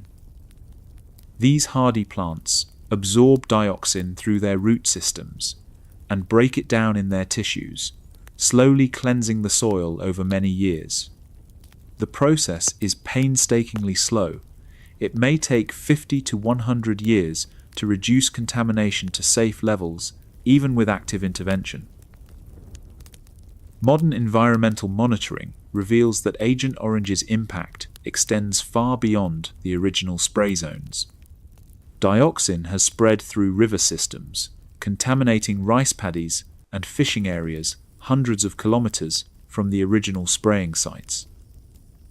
Monsoon rains continue to wash poison from highland areas into lowland agricultural regions, expanding the zone of contamination with each passing year. Climate change may accelerate this process as more intense storms increase soil erosion and chemical transport. The medical legacy continues to unfold as researchers identify new health problems potentially linked to dioxin exposure. Recent studies have suggested possible associations between Agent Orange and increased rates of diabetes, heart disease, and neurological disorders among exposed populations, though research continues on these connections. Mental health effects include higher rates of depression and anxiety that may result from both potential neurological impacts and the stress of living with chemical-related health problems. Some researchers are investigating whether dioxin exposure may have genetic effects that could influence human health for many generations. Vietnamese government estimates suggest that over 4 million people have been affected by Agent Orange exposure, including 3 million who suffer from serious health problems potentially attributable to chemical weapons. However, some international scientists have questioned the methodology behind these national statistics and find the exact numbers difficult to verify. The affected population continues to grow as children and grandchildren of exposed individuals develop health problems later in life. The full scope of Agent Orange's impact may not be known for decades, as researchers continue studying long-term effects. International efforts to address Agent Orange's legacy have provided significant but limited assistance compared to the enormous scale of the problem. Congressional research summaries indicate the United States has contributed hundreds of millions of dollars for environmental cleanup and health programs in Vietnam since 2007, with various sources citing appropriations in the range of $300 to $400 million. While substantial, this amount represents a fraction of the estimated tens of billions of dollars needed for comprehensive remediation and medical care for affected populations. Vietnamese families continue to bear most of the financial burden for treating chemical-related health problems. Scientific research continues to reveal new aspects of Agent Orange's environmental impact. Recent studies have found that dioxin contamination affects soil microorganisms essential for plant growth, creating long-lasting ecosystem disruption beyond the visible deforestation. Marine environments have been contaminated by chemical runoff from rivers, affecting coastal fisheries that provide protein for millions of Vietnamese people. The full ecological consequences of chemical warfare may not be understood for generations as scientists continue studying complex environmental interactions. Today, as Vietnam experiences rapid economic development and urbanization, Agent Orange contamination poses new challenges. Construction projects in former spray zones risk exposing workers and nearby communities to buried dioxin deposits. Industrial development and agriculture in contaminated areas may spread poison through food chains and water systems. Climate change threatens to mobilize dioxin deposits through increased flooding and erosion, potentially expanding contamination to previously unaffected areas. The story of Agent Orange demonstrates how weapons designed for short-term military advantage can create consequences lasting far beyond any conflict. What began as a tactical solution to jungle warfare became a multi-generational catastrophe, affecting millions of people who had nothing to do with the war's military objectives. 50 years after the last spraying mission, Vietnamese families continue paying the price for chemical warfare decisions made in Washington conference rooms by officials who never saw the landscapes they were destroying. The poison that was meant to last weeks has endured for decades and may continue claiming victims for generations yet unborn. But chemical warfare was just the beginning of America's escalation. Commander James Stockdale was flying his A-4 Skyhawk over the Gulf of Tonkin when he saw the muzzle flashes from North Vietnamese torpedo boats. It was August 2nd, 1964, and Stockdale was providing air cover for the destroyer USS Maddox during what was supposed to be a routine intelligence-gathering mission in international waters. The North Vietnamese PT boats were attacking an American warship, creating an incident that would transform a limited conflict into a full-scale war. What Stockdale couldn't know was that this moment would unleash what many historians consider the most intensive aerial bombardment of a single theatre in modern history. The Gulf of Tonkin incident gave President Lyndon Johnson the justification he needed to escalate American military involvement in Vietnam. On August 7th, Congress passed the Gulf of Tonkin resolution by overwhelming margins, 416-0 in the House, 88-2 in the Senate. The resolution authorized the President to take all necessary measures to repel any armed attack against the forces of the United States and prevent further aggression. Johnson had been handed a blank check to wage war in Southeast Asia. But Johnson was cautious about committing ground troops to another Asian land war just 20 years after Korea. Instead, he chose what seemed like a cleaner option: air power. American bombers could strike North Vietnamese targets without risking large numbers of American casualties, while demonstrating overwhelming technological superiority that would force Ho Chi Minh's government to negotiate. The strategy seemed perfect on paper. In practice, it would consume 3 American presidencies. Operation Rolling Thunder began on March 2, 1965, with a relatively modest strike against an ammunition depot in North Vietnam.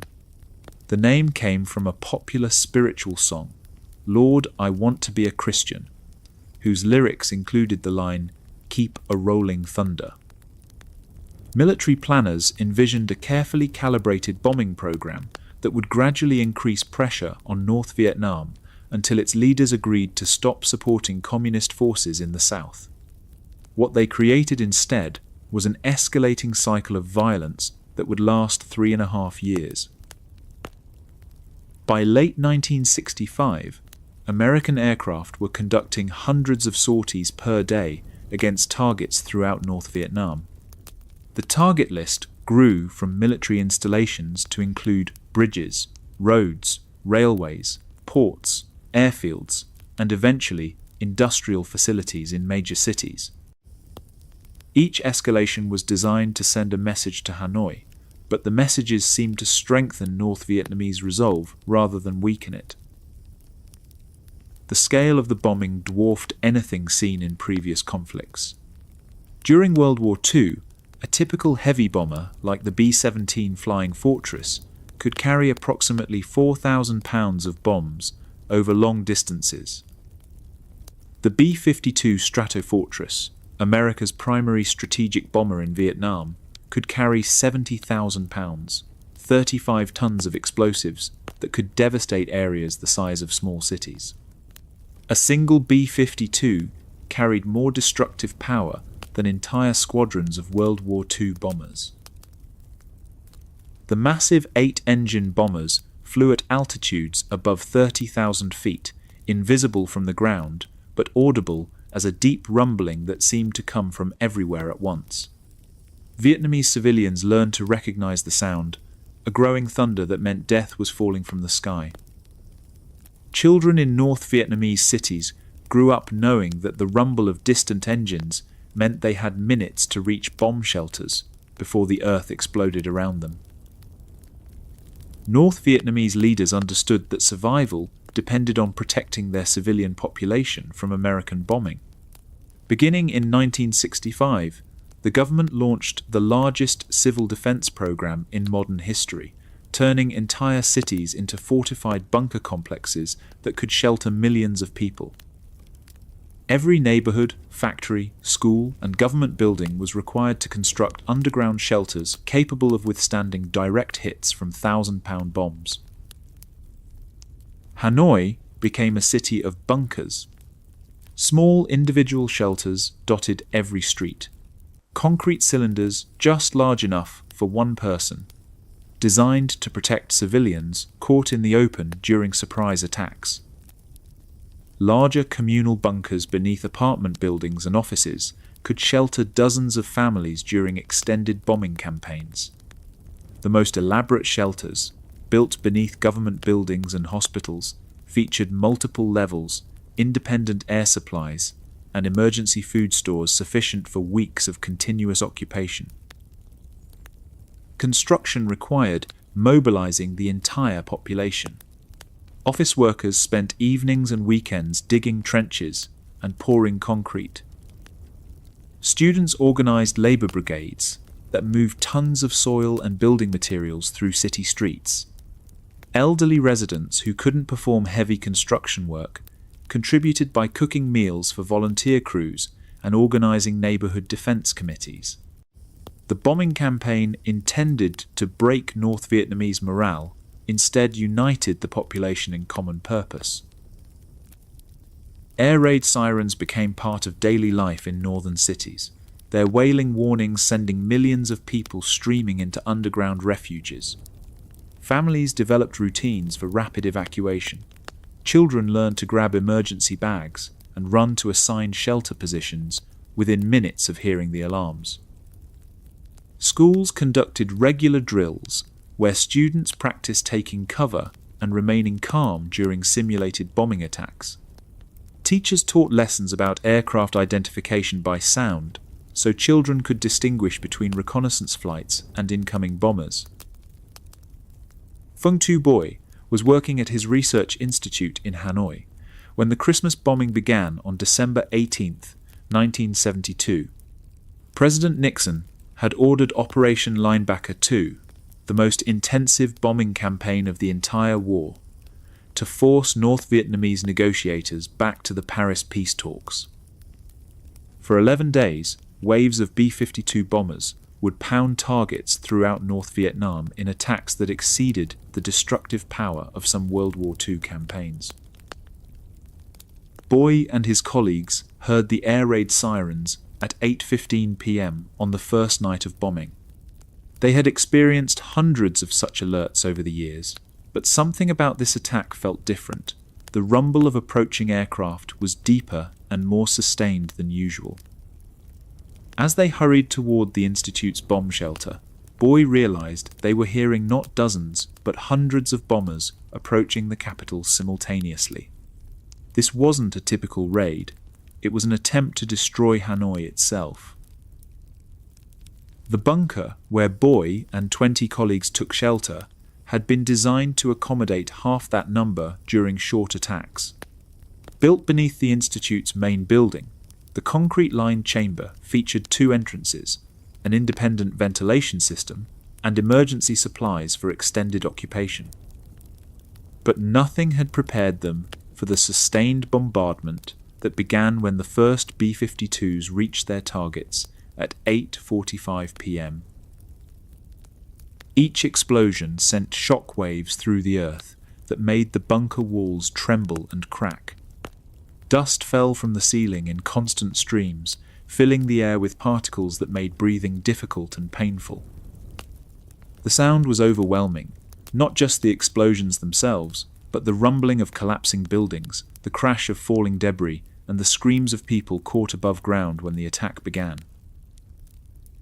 We were in this bunker when the bomb exploded right there in front of us, Boy would recall decades later. The bomb made a deep hole in the ground, and the soil was projected upwards. The smoke from the explosion came in through this door. It rushed into the shelter. Our ears burst, and we choked. I remember we were shaken very violently. Wave after wave of bombers dropped their loads across the city in a systematic attempt to destroy North Vietnam's ability to continue fighting. Boy's group huddled in their shelter, unable to communicate over the noise, uncertain whether their building was still standing above them.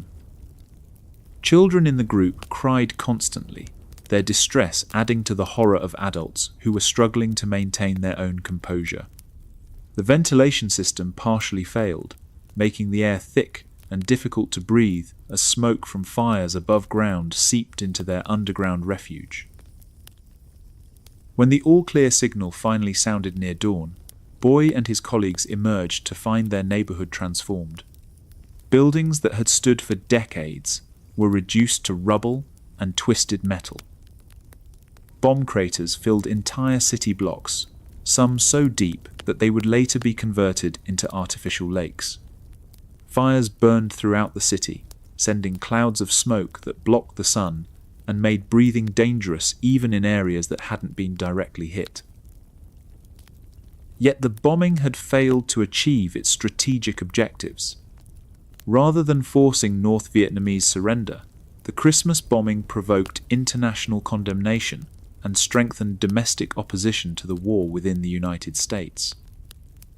More importantly, for the immediate military situation, North Vietnamese air defences had proven tactically effective against the supposedly invulnerable B-52 bombers. Surface-to-air missiles and coordinated air defences brought down approximately 15 B-52s during the 11 days of Linebacker 2, though loss numbers are disputed between U.S. and North Vietnamese accounting. Along with dozens of fighter aircraft and support planes, the total American aircraft losses exceeded 80 planes, the heaviest combat losses of the entire war concentrated into less than 2 weeks of fighting. Each B-52 that went down took with it a crew of 6 highly trained airmen, representing millions of dollars in equipment and years of military training. The supposedly risk-free bombing strategy was proving as costly as ground combat. North Vietnamese air defense systems had evolved dramatically during 7 years of intensive bombing. Soviet-supplied SA-2 surface-to-air missiles formed the backbone of an integrated defense network that included radar-guided anti-aircraft guns, interceptor aircraft, and thousands of smaller weapons positioned throughout the country. Operators learned to coordinate their systems, using radar to track incoming bombers and guide multiple types of weapons against American aircraft simultaneously.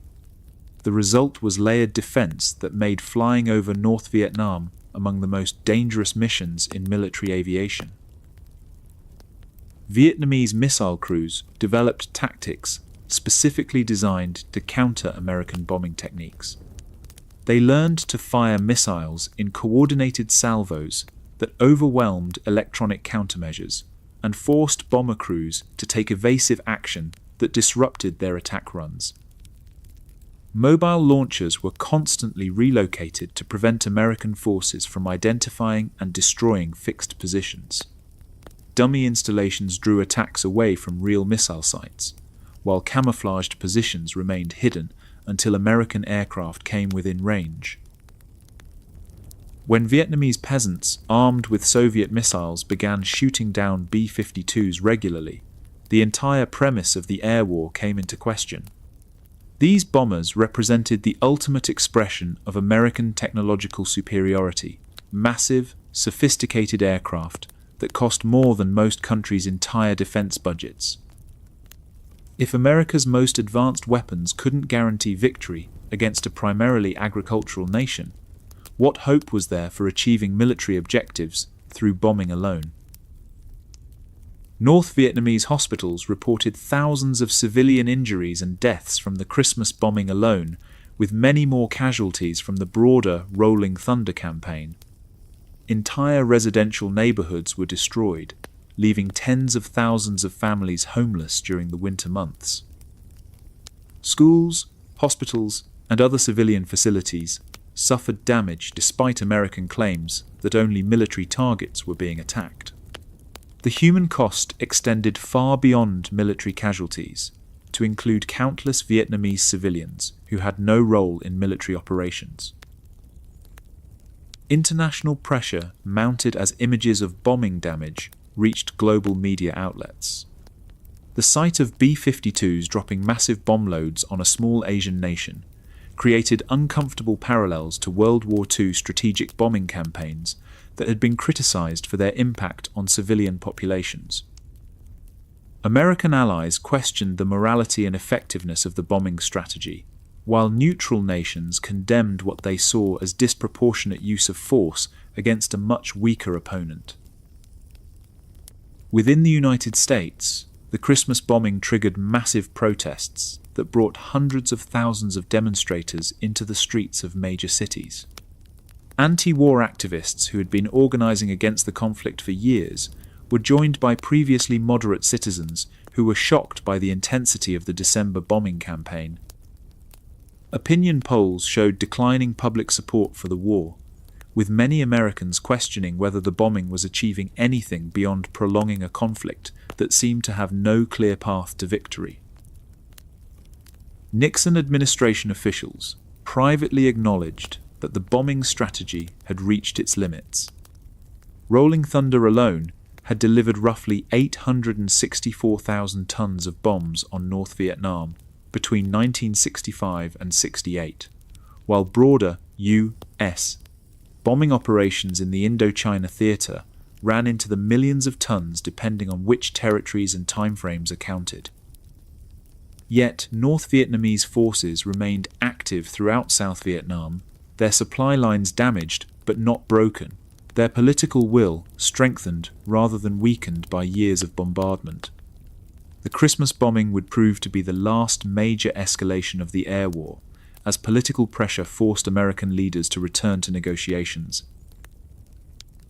The failure of Rolling Thunder and Linebacker 2 represented more than just tactical defeats. They demonstrated the limitations of technological superiority when facing opponents willing to accept enormous costs to achieve their political objectives. North Vietnamese leaders had proven that even the most advanced military technology could be countered through determination, ingenuity, and willingness to sacrifice everything for independence. The bombing campaigns that were supposed to end the war quickly instead prolonged it by convincing American policymakers that victory was just one more escalation away. By January 1973, when the Christmas bombing finally ended, both sides were exhausted by the scale of destruction they had inflicted and endured. American combat sorties in North Vietnam and throughout the Indochina theater numbered in the hundreds of thousands, delivering unprecedented tonnages of explosives to a region smaller than Texas. The bombing had failed to achieve its strategic objectives while creating humanitarian and political costs that undermined American credibility worldwide. Despite unleashing more destructive power than had been used in many entire theaters of World War II, American air power had not broken Vietnamese resistance or brought the war closer to a favorable conclusion. Then came the attack that shocked the world. Nguyen Van Loc crouched in the darkness beneath his family's house in Saigon, carefully arranging wooden crates filled with enough explosives to level a city block. It was January 25th, 1968, just 5 days before Tet Tet, Vietnamese New Year, the most sacred holiday in Vietnamese culture. Above his head, his wife was preparing traditional foods for the celebration while their children practiced calligraphy for the festival. Below ground, Locke was preparing for one of the largest and most ambitious coordinated guerrilla offensives of the 20th century. For nearly 3 years, weapons had been flowing into Saigon through networks so sophisticated that American intelligence had no idea they existed. The Ho Chi Minh Trail, that legendary supply route threading through Laos and Cambodia, fed into urban distribution networks that culminated in houses like Loc's, scattered throughout South Vietnam's major cities, where ordinary families had transformed their homes into ammunition depots for the coming assault. The strategic logistics system that moved supplies from North Vietnam ultimately reached local storage sites hidden in residential neighborhoods throughout the South. Some family homes in Saigon had become crucial weapons caches for the operation. For months, supplies had arrived disguised as legitimate cargo. Rice shipments with false bottoms, furniture deliveries containing disassembled weapons, and in some reported cases, even funeral processions, where coffins held military equipment instead of bodies. By late January, preserved museum sites indicate that individual caches could contain approximately 2 to 3 tons of weapons and explosives hidden beneath ordinary residential buildings. Families continued their daily routines while sitting on enough firepower to arm a battalion. They shopped at local markets, gossiped with neighbors, and maintained friendly relations with South Vietnamese police who occasionally patrolled their streets. None of them suspected that beneath some kitchen floors lay AK-47 rifles, rocket-propelled grenades, plastic explosives, and thousands of rounds of ammunition. The weapons had been carefully wrapped in plastic and buried in waterproof containers that could preserve them for months in Saigon's humid climate. The supply network that fed these urban arsenals demonstrated remarkable logistics and deception capabilities. Bicycles modified with hidden compartments carried ammunition through city streets in broad daylight. Market vendors sometimes transported weapons in vegetable baskets, mixing military equipment with produce that fed the city's population. Some accounts describe children unknowingly participating, carrying school bags fitted with false bottoms that concealed pistols and ammunition for the fighters who would soon emerge from the shadows. The timing was perfect from both military and strategic perspectives. Tet marked the beginning of the Lunar New Year, a festival so important that both sides traditionally observed informal ceasefires during the celebration. American and South Vietnamese forces would be relaxed. Many soldiers granted leave to visit their families. The last thing anyone expected was a massive coordinated assault during the most sacred time of the Vietnamese calendar.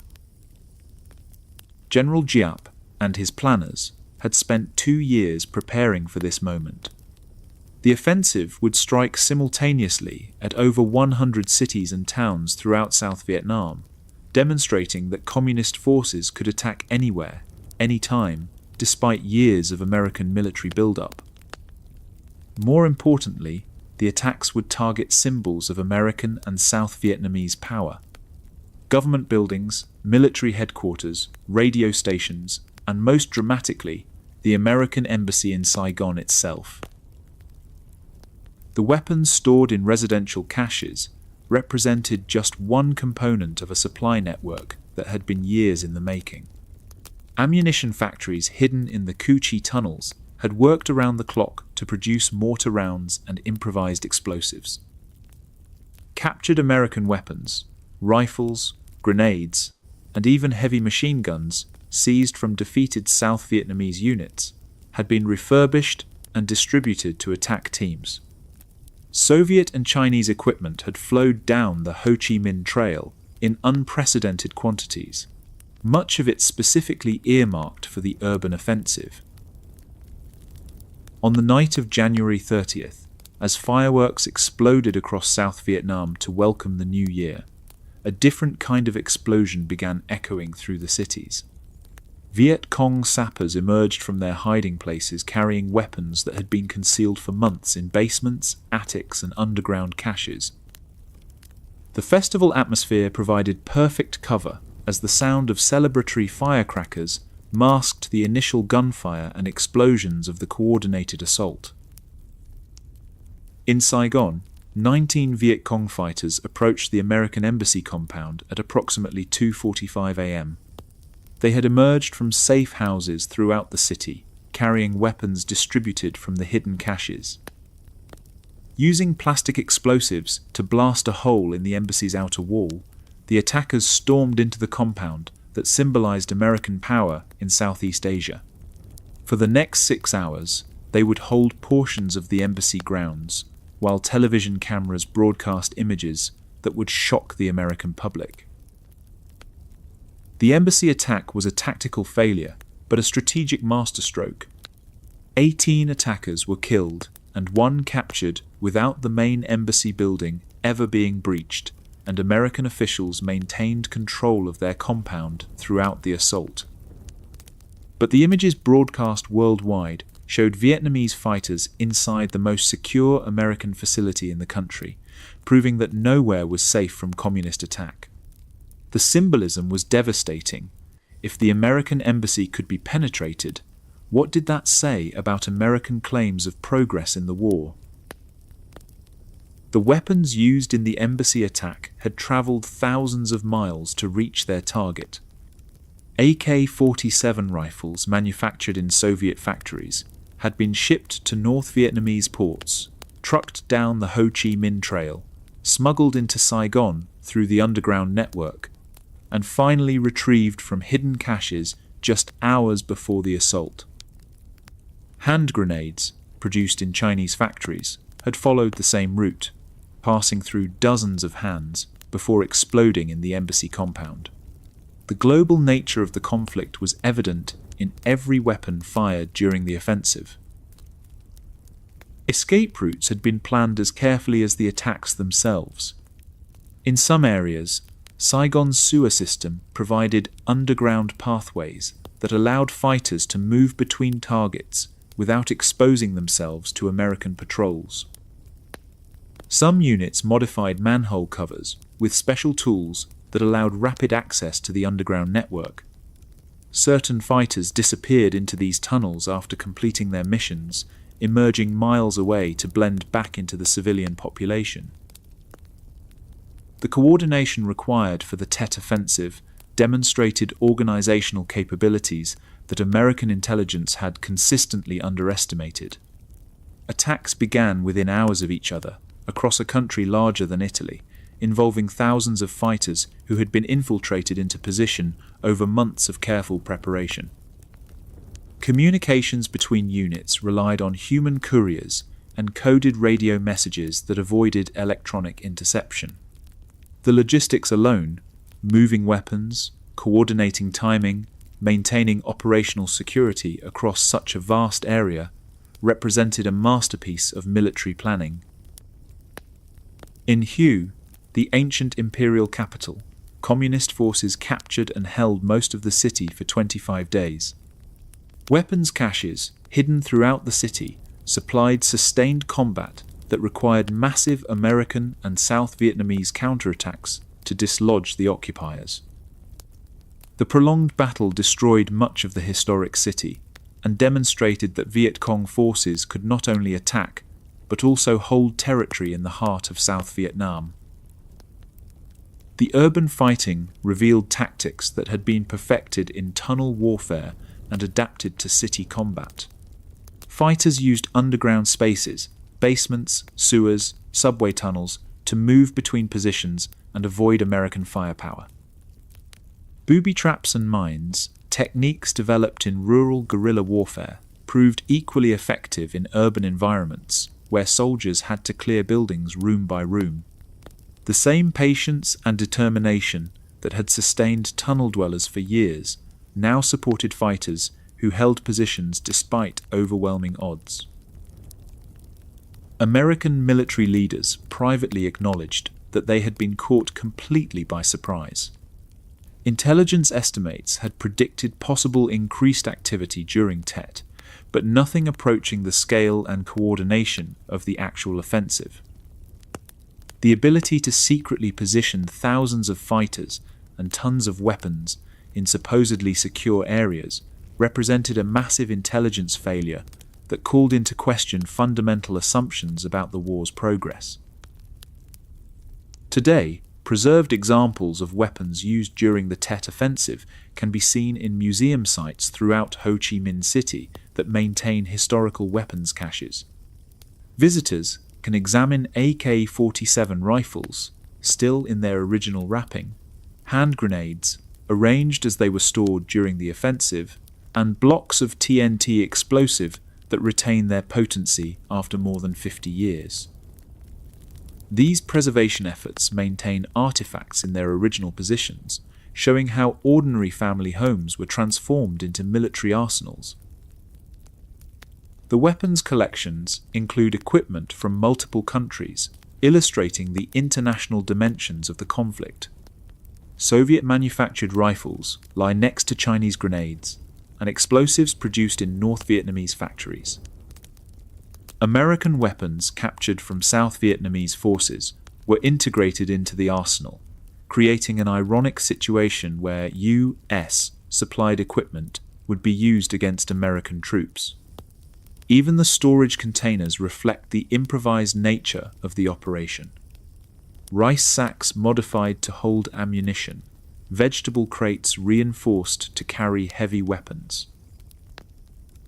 Underground escape routes connected to some cache sites remain partially intact, though they have been sealed for safety reasons.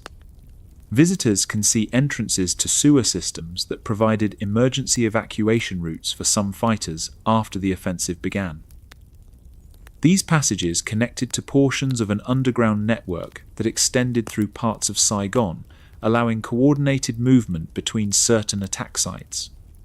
The tunnel systems that had been developed for rural warfare proved valuable in some urban combat environments. From a purely military perspective, the Tet Offensive was a tactical defeat for Communist forces. American and South Vietnamese units eventually repelled the attacks, inflicted heavy casualties on the attackers, and maintained control of all major cities and strategic installations.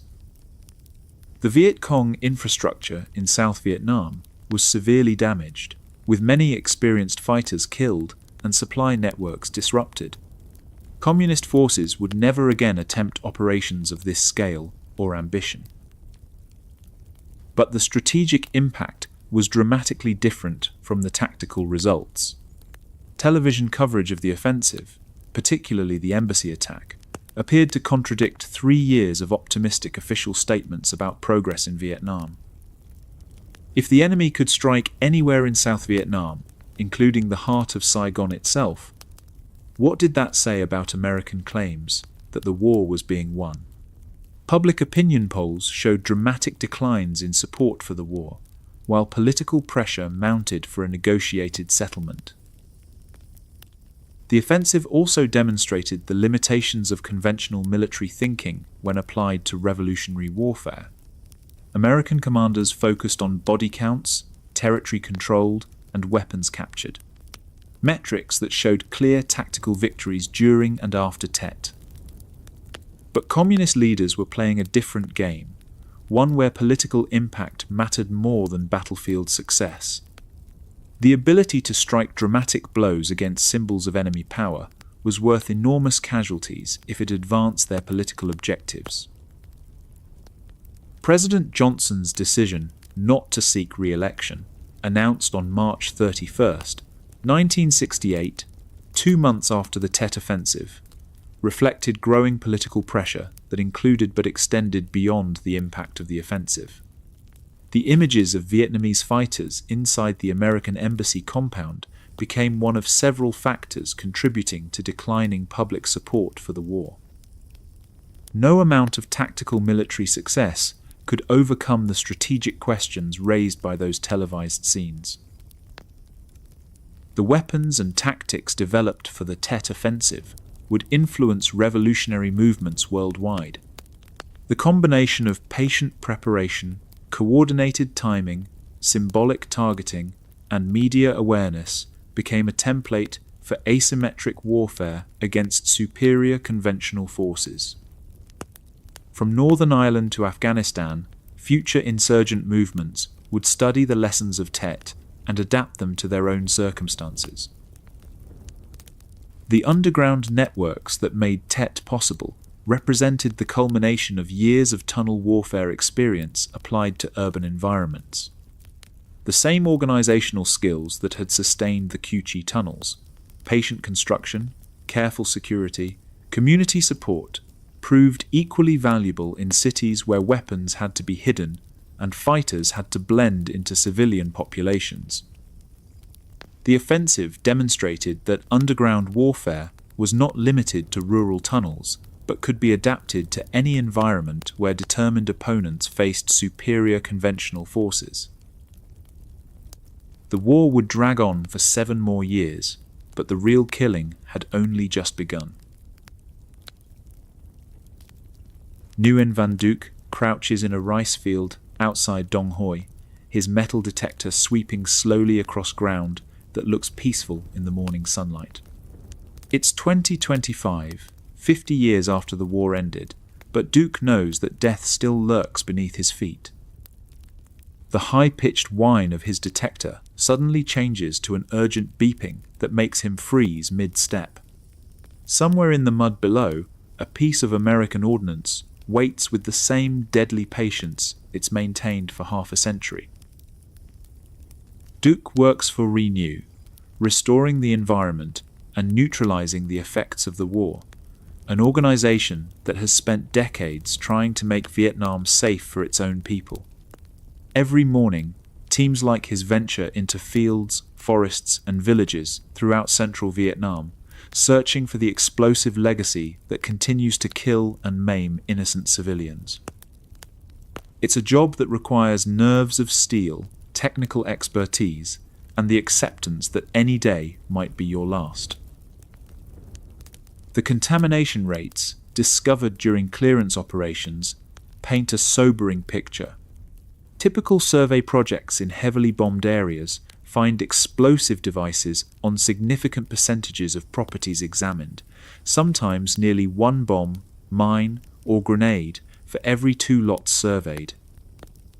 These discovery rates vary by region depending on wartime bombing intensity, but they consistently reveal contamination levels that turn entire communities into potential death traps.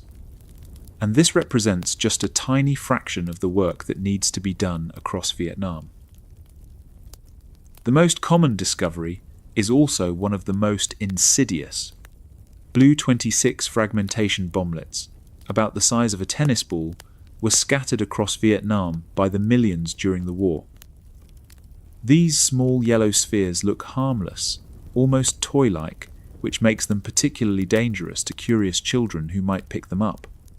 Inside each bomblet lies a sophisticated killing mechanism designed to spray hundreds of steel fragments in all directions when triggered, though exact fragment counts vary by submunition variant and source.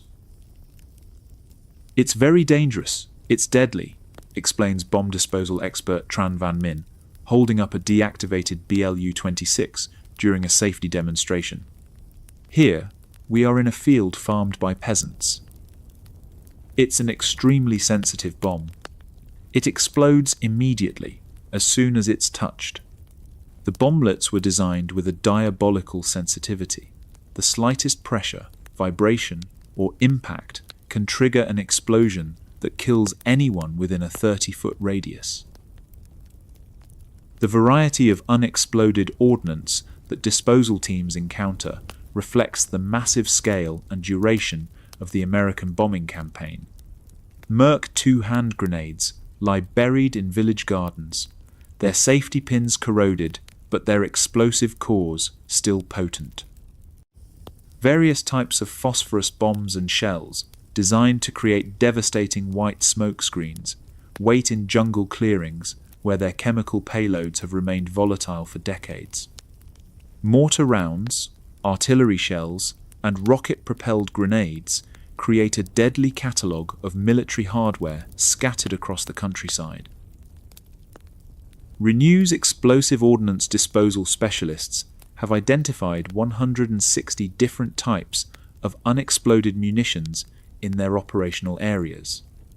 Each type requires specific handling procedures, particular tools, and unique safety protocols. Some can be moved carefully and destroyed in controlled detonations. Others are so unstable that they must be exploded where they're found, regardless of the damage to surrounding property. A few are so dangerous that even experienced professionals won't touch them, requiring specialized equipment and techniques developed specifically for Vietnam's unique contamination problems. The human cost of this explosive legacy continues to mount year after year. Vietnamese government statistics indicate that more than 40,000 people have been killed or injured by unexploded ordnance since the war ended. To put this in perspective, this represents approximately 69% of the total American combat deaths during the entire conflict, a comparison that illustrates how post-war civilian casualties from leftover weapons rival wartime military losses. Children represent a disproportionate number of victims, drawn to strange objects that their parents and grandparents have learned to fear. Duke remembers his first encounter with unexploded ordnance when he was 8 years old. Playing in a stream near his village, he found what looked like a large metal egg half buried in the mud. Fortunately, his grandfather spotted him before he could pick it up and dragged him away from what turned out to be a mortar round. That experience shaped his decision to join Renew as an adult. He wanted to make sure other children wouldn't face the same deadly lottery he'd encountered. The work takes its toll on everyone involved. Here, it's part of our daily lives, explains disposal team leader Le Van Quang. We hear explosions all the time. As soon as you hear a noise, everyone goes out. Very often, you go to look for a body. The teams respond to accidental detonations throughout their operational areas, racing to scenes where farmers, construction workers, or children have triggered devices that have waited decades for human contact. The young men and women who choose this profession understand they're gambling with their lives every day. We young people think that we can contribute to make this land safer, says 25-year-old disposal expert Pham Van Duke. But it's indeed a job where you can die every day. You leave in the morning without really knowing if you'll return in the evening. Despite the risks, there's no shortage of volunteers willing to take on this deadly work. Equipment failures can turn routine operations into life or death situations. Metal detectors malfunction in Vietnam's humid climate, missing dangerous objects or giving false readings that waste precious time and energy. Protective gear offers limited protection against the most powerful explosives, and evacuation procedures are meaningless when working in remote areas hours from medical care. Teams develop their own informal safety protocols based on hard-earned experience with Vietnam's unique explosive environment. The contamination patterns reflect the strategic bombing campaigns that created them. Areas near the former DMZ remain heavily contaminated because they were bombed repeatedly throughout the war. The Ho Chi Minh Trail corridor through Laos and eastern Vietnam contains massive quantities of unexploded cluster bombs dropped during interdiction missions. Even areas far from major battlefields contain dangerous ordnance from raids on suspected supply routes or Viet Cong positions. Weather patterns complicate the disposal work and create new dangers. Monsoon rains wash ordnance from hillsides into populated valleys, carrying buried explosives into areas that had been considered safe. Flooding can shift the position of known hazards, forcing teams to resurvey areas they thought they had cleared. Drought conditions can make some explosives more sensitive by altering materials that had been stabilized by moisture. The economic impact extends far beyond the direct costs of disposal operations.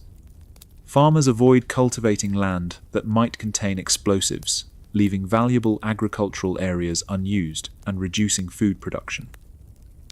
Construction projects require expensive ordnance surveys before ground can be broken, adding significant costs to infrastructure development. Tourism suffers in areas known for contamination, as visitors avoid regions where they might encounter unexploded bombs while hiking or sightseeing. International support for cleanup efforts has been significant but limited compared to the scale of the problem. The United States has been the largest single donor, contributing over $166 million to various clearance and victim assistance programs since the 1990s, though different accounting methods produce varying totals. Other countries have provided technical assistance and training, but most of the dangerous work is carried out by Vietnamese teams using locally developed techniques and equipment. The funding provided, while substantial, represents a modest fraction of the estimated costs for comprehensive cleanup across all contaminated areas. Technology improvements have made disposal work somewhat safer and more efficient. Ground-penetrating radar can identify buried objects that metal detectors miss, while GPS mapping allows teams to track their progress and avoid revisiting cleared areas. Remote-controlled robots can examine suspicious objects from safe distances, and improved communication systems allow faster response when accidents occur. But the fundamental work remains unchanged, human beings with hand tools searching for death buried in the earth. Training programs teach disposal specialists to identify ordnance by shape, size, and markings, but experience remains the best teacher. Veterans can distinguish between different types of explosives by subtle visual cues that textbooks can't capture. They learn which devices can be safely moved and which must be destroyed in place, knowledge that comes from years of handling live explosives under field conditions. This expertise is passed down through mentorship relationships that create informal dynasties of disposal specialists. The emotional burden affects families and communities throughout contaminated areas. Parents constantly worry about their children's safety, knowing that a moment of curiosity could prove fatal. Farmers work their fields with constant anxiety, aware that each step might trigger an explosion that ends their lives. Communities develop elaborate warning systems and safety protocols. But the stress of living with constant danger takes its toll on mental health and social cohesion. Failure rates for ordnance vary significantly by weapon type, manufacturing quality, and environmental conditions, with humanitarian agencies reporting observed rates ranging from low single digits to 30% or higher for some submunitions. Even relatively low failure percentages translate into enormous absolute numbers when applied to the massive scale of the Vietnam bombing campaigns. Millions of individual weapons were dropped or fired during the conflict, making even small failure rates a major contamination problem. Success stories provide hope amid the grim statistics. Villages that have been completely cleared of explosive ordnance experience economic booms as farmers expand cultivation and businesses invest in previously dangerous areas. Children who grow up in cleared communities develop normally, without the constant fear that shapes childhood in contaminated regions. These transformations demonstrate what's possible when the explosive legacy of war is finally removed from the landscape. But the scale of the remaining work is overwhelming. Based on current funding levels and clearance rates, analysts estimate it could take many decades to clear all known contaminated areas in Vietnam, with some projections extending into the next century. New discoveries constantly expand the known scope of contamination as development projects uncover previously unknown ordnance deposits. Climate change threatens to mobilize buried explosives through increased flooding and erosion, potentially spreading contamination to areas that had been considered safe. The disposal teams continue their deadly work with remarkable dedication and courage. They understand that every device they safely remove makes their country a little safer for future generations. The alternative, leaving the explosives in place, means accepting permanent contamination of Vietnamese soil and the continued killing of innocent civilians. For people like Nguyen Van Duc, the choice is clear, even if the risks are enormous. As Duc carefully excavates the device his metal detector has found, he follows procedures developed through 50 years of bitter experience. The object emerges slowly from the mud, another BLU-26 bomblet, its yellow paint faded, but its deadly mechanism still intact. He places it carefully in a protective container for transport to a disposal site, where it will finally be destroyed 53 years after it fell from an American aircraft. One more piece of the war's explosive legacy removed from Vietnamese soil, though countless others remain buried throughout the country. But some secrets remain buried deeper than bombs. Dr. Sarah Martinez kneels in the red dirt of a Luoy province, carefully brushing soil away from what might be a fragment of human bone. It's 53 years after the Vietnam War ended, but for Martinez and her team from the Defense POW/MIA accounting agency, the war is far from over. Somewhere beneath this jungle floor may lie the remains of American soldiers who disappeared during combat operations in this region, their families still waiting for answers that may never come. Martinez knows she's searching for more than bones. She's hunting for closure, for truth, for the final chapter of stories that have haunted families for half a century. The numbers are staggering and heartbreaking. Vietnamese authorities estimate that approximately 300,000 Vietnamese soldiers and civilians remain missing from the conflict, their fates unknown to families who still light incense at empty graves. According to DPAA records, roughly 1,600 U.S. service members remain unaccounted for, men who walked into the jungle and never came home, pilots whose aircraft vanished in the mountains, sailors whose ships were lost at sea. Each missing person represents a family frozen in time, unable to mourn properly without knowing what happened to their loved one. Martinez's current excavation site in Aluoy province is based on leads that took years to develop. Local villagers had preserved oral histories about American patrols that were ambushed in this area during the war. Vietnamese veterans provided details about engagements they remembered, including approximate locations where they believed enemy soldiers had fallen. Some declassified military records and local accounts suggested that Americans had gone missing in this region, making it a priority area for investigation. The archaeological work requires scientific precision that rivals any university excavation. Martinez and her team must locate evidence buried under 50 years of jungle growth, monsoon rains, and soil erosion. They begin by carefully removing layers of earth, documenting each stratum, and preserving any artifacts that might provide clues about what happened at this site decades ago. Every fragment of metal, every piece of fabric, every suspected bone fragment is catalogued and preserved for laboratory analysis. Charcoal provides some of the most valuable evidence for dating archaeological sites. Small pieces of burned wood scattered throughout the soil tell the story of fires that burned here during the war, campfires, explosions, or the aftermath of combat that left organic material in the earth. Carbon dating of these charcoal fragments can help confirm whether the site was active during relevant timeframes when missing soldiers might have been in the area. The presence of charcoal in specific soil layers helps archaeologists understand the sequence of events that occurred at the site. Layer by layer, the excavation reveals evidence of military activity that took place here.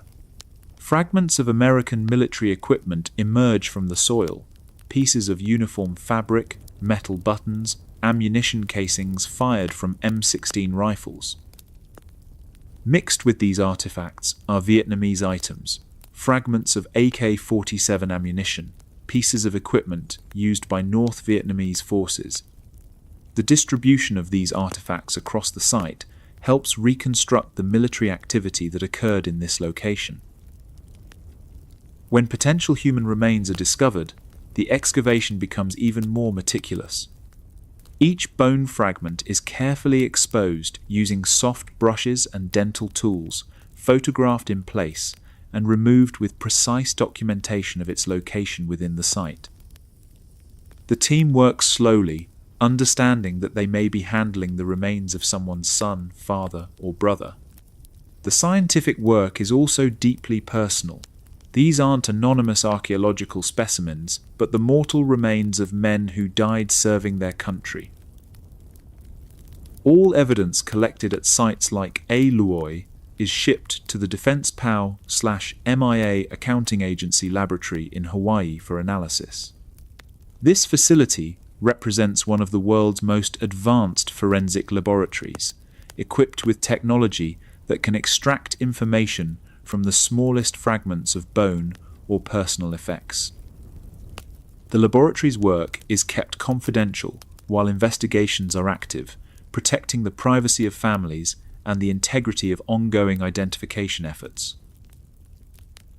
The Hawaii laboratory specializes in cases where conventional identification methods are challenging.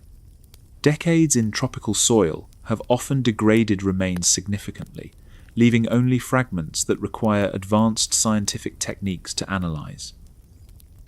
DNA extraction from deteriorated bone samples pushes the limits of current technology, while isotope analysis can potentially reveal information about where someone lived during their childhood based on the chemical composition of their teeth. Multiple scientific methods are applied to these cases, understanding that families deserve answers regardless of how difficult they are to obtain. Aircraft crash sites have provided some of the most successful identification cases in recent years. When Vietnamese authorities provide information about crash locations, recovery teams spend months excavating these sites. recovering fragments of aircraft, along with personal effects and human remains. The systematic investigation of crash sites has led to numerous positive identifications over the past decades. Personal artifacts recovered from crash sites can prove crucial to identification efforts. Items like watches, jewelry, or personal equipment that survived decades in the soil sometimes retain serial numbers or other identifying information. Military records showing that specific items were issued to individual service members can create direct links between recovered artifacts and missing personnel. These connections have provided breakthroughs that allowed scientists to positively identify individuals in multiple cases. Dog tags remain among the most reliable methods of identification when they survive. These metal identification plates were designed to withstand harsh conditions, and their information can remain legible even after decades in tropical soil. When dog tags are recovered intact, they provide immediate identification that can bring closure to families who have waited generations for news about their missing loved ones. However, dog tags are often lost during combat or destroyed by explosions, making other identification methods necessary. The laboratory analysis process can take months or years to complete, depending on the condition of recovered materials.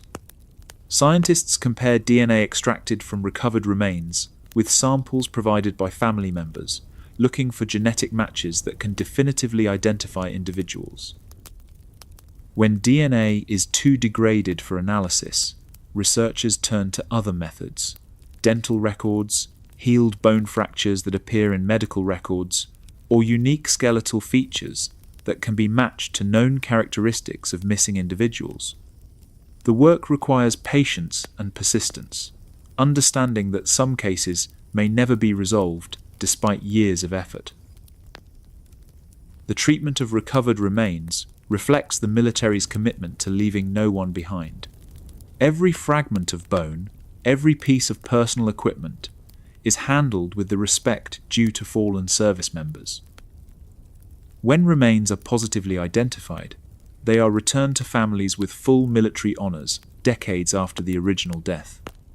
These ceremonies provide closure that families have waited a lifetime to receive, finally allowing them to properly mourn their loved ones and lay them to rest. International cooperation has been essential to the success of these recovery efforts.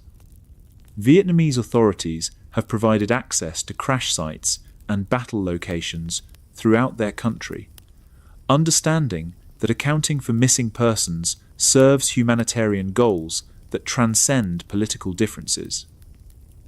Former North Vietnamese and Viet Cong veterans have shared information about engagements where American soldiers were killed, helping guide search teams to potential recovery sites. This cooperation represents one of the most positive legacies of post-war relations between former enemies. The search for missing Vietnamese personnel faces even greater challenges. With an estimated 300,000 missing compared to roughly 1,600 Americans, the scale of the problem is overwhelming for Vietnamese resources. Many Vietnamese families lack the political influence or financial resources to pursue searches for their missing relatives. Documentation from the Vietnamese side is often incomplete or was destroyed during the war, making it difficult to verify where individuals were last seen or died. Vietnamese families have developed their own methods for searching for missing relatives. They organize informal expeditions to former battlefields, following oral histories and family stories about where their sons or fathers might have fallen. Some families have spent their life savings on these searches, hiring local guides and purchasing equipment to excavate suspected burial sites. Occasionally, these efforts succeed, but more often they end in disappointment and depleted family resources. Modern technology has enhanced the search for missing persons from historical conflicts. Ground-penetrating radar can identify buried metal objects that might be aircraft wreckage or personal equipment. Satellite imagery allows researchers to compare current landscapes with historical photographs, identifying changes that might indicate crash sites or burial locations. Geographic information systems help correlate witness accounts with terrain features, narrowing search areas to manageable sizes. The emotional impact on recovery teams can be profound. Martinez and her colleagues understand that their work directly affects families who have waited decades for answers about their missing loved ones. Success brings joy and closure, but inconclusive results can be disappointing for families who had pinned their hopes on a particular excavation. The weight of these expectations adds pressure to work that is already scientifically challenging and emotionally demanding. Training for recovery specialists requires expertise in multiple disciplines. Team members must understand archaeology, forensic science, military history, and cultural sensitivity. They work in remote locations under difficult conditions, often in areas where unexploded ordnance poses constant danger. The combination of scientific precision, physical hardship, and emotional sensitivity makes this one of the most demanding specialties in forensic investigation. Some cases are solved through unexpected discoveries. Construction projects occasionally uncover aircraft wreckage or human remains that lead to investigations and potential identifications. Farmers working their fields sometimes find personal equipment that provides clues about missing personnel. These accidental discoveries remind investigators that answers may be waiting in the most unlikely places. The recovery mission has evolved from a contentious political issue into humanitarian cooperation. What began as difficult negotiations between former enemies has become collaborative work that serves families on both sides of the conflict. American and Vietnamese officials work together on recovery missions, sharing resources and expertise to account for missing persons regardless of nationality. This cooperation has become a model for resolving similar issues in other post-conflict situations around the world. As Martinez carefully wraps bone fragments recovered from the Eloy excavation site, she knows that months of laboratory analysis lie ahead. The fragments may belong to missing Americans, or they might be Vietnamese remains that deserve equal respect and attention. Either way, her work represents hope for families who have waited decades for answers about what happened to their loved ones. The excavation will continue for weeks, each day bringing the possibility of discoveries that could finally bring closure to families on both sides of a conflict that ended generations ago. The final secret lies not in what's buried, but in what rises from the earth. Colonel Robert Miller stands at attention in Arlington National Cemetery as a flag-draped coffin is lowered into the earth. The remains inside belong to his older brother James, a helicopter pilot shot down over Vietnam in 1969. For 54 years, the Miller family had lived with uncertainty, hope fading with each passing decade that James would ever come home. Today, thanks to the tireless work of recovery teams and laboratory scientists, James Miller is finally receiving the burial his family always knew he deserved. Since the 1990s, U.S. accounting programs and their successor agencies, now consolidated under the Defense POW/MIA Accounting Agency, have intensified efforts to locate and identify missing service members. More than 1,000 American service members have been identified and returned to their families through these programs. Each identification represents years of painstaking work, archaeological excavations in remote jungle sites, forensic analysis of degraded remains, and the patient correlation of evidence with military records. But more than scientific achievement, each successful identification represents closure for families who have carried the burden of uncertainty for generations. The ceremonies that mark these homecomings follow military traditions that honor both the sacrifice of the fallen and the dedication of those who brought them home. Honor guards present folded flags to elderly parents, widows who have remarried, and children who have grown old waiting for their fathers to return. These moments of closure often occur 60 or 70 years after the original loss, connecting multiple generations of family members who have shared the weight of a missing loved one. For Vietnamese families, the cultural significance of recovering missing relatives extends beyond individual grief to encompass spiritual beliefs about death and the afterlife. Traditional Vietnamese culture holds that the spirits of the dead cannot rest peacefully until they receive proper burial and ongoing remembrance through ancestor veneration. Families with missing relatives face a spiritual crisis. How do you honor ancestors whose fate remains unknown, whose bones lie somewhere in unmarked graves? Vietnamese communities have developed elaborate rituals to address this spiritual uncertainty. Families build altars for missing relatives even without remains, offering incense, food, and prayers to spirits who may be wandering without proper recognition. Village temples maintain shrines for all missing community members, creating collective spaces for mourning and remembrance. These practices provide comfort to families while acknowledging the reality that many missing persons may never be found. Cemetery restoration projects have been undertaken at various sites throughout Vietnam since the 2000s. Bien Hoa Cemetery, a large burial ground near Ho Chi Minh City, exemplifies these restoration efforts. The cemetery had fallen into neglect for decades after the war, its graves overgrown and many headstones damaged by weather and time. Restoration work has cleaned thousands of graves, repaired damaged monuments, and created new memorial spaces for visitors. Walking through Bien Hoa today reveals the scale of Vietnamese losses during the conflict. Row upon row of white headstones stretch across rolling hills, marking the graves of soldiers who died fighting for South Vietnam's independence. Many graves bear only names and dates, but others include photographs of young men who never lived to see their country's reunification. The cemetery serves as a powerful reminder that loss and sacrifice occurred on all sides of the conflict.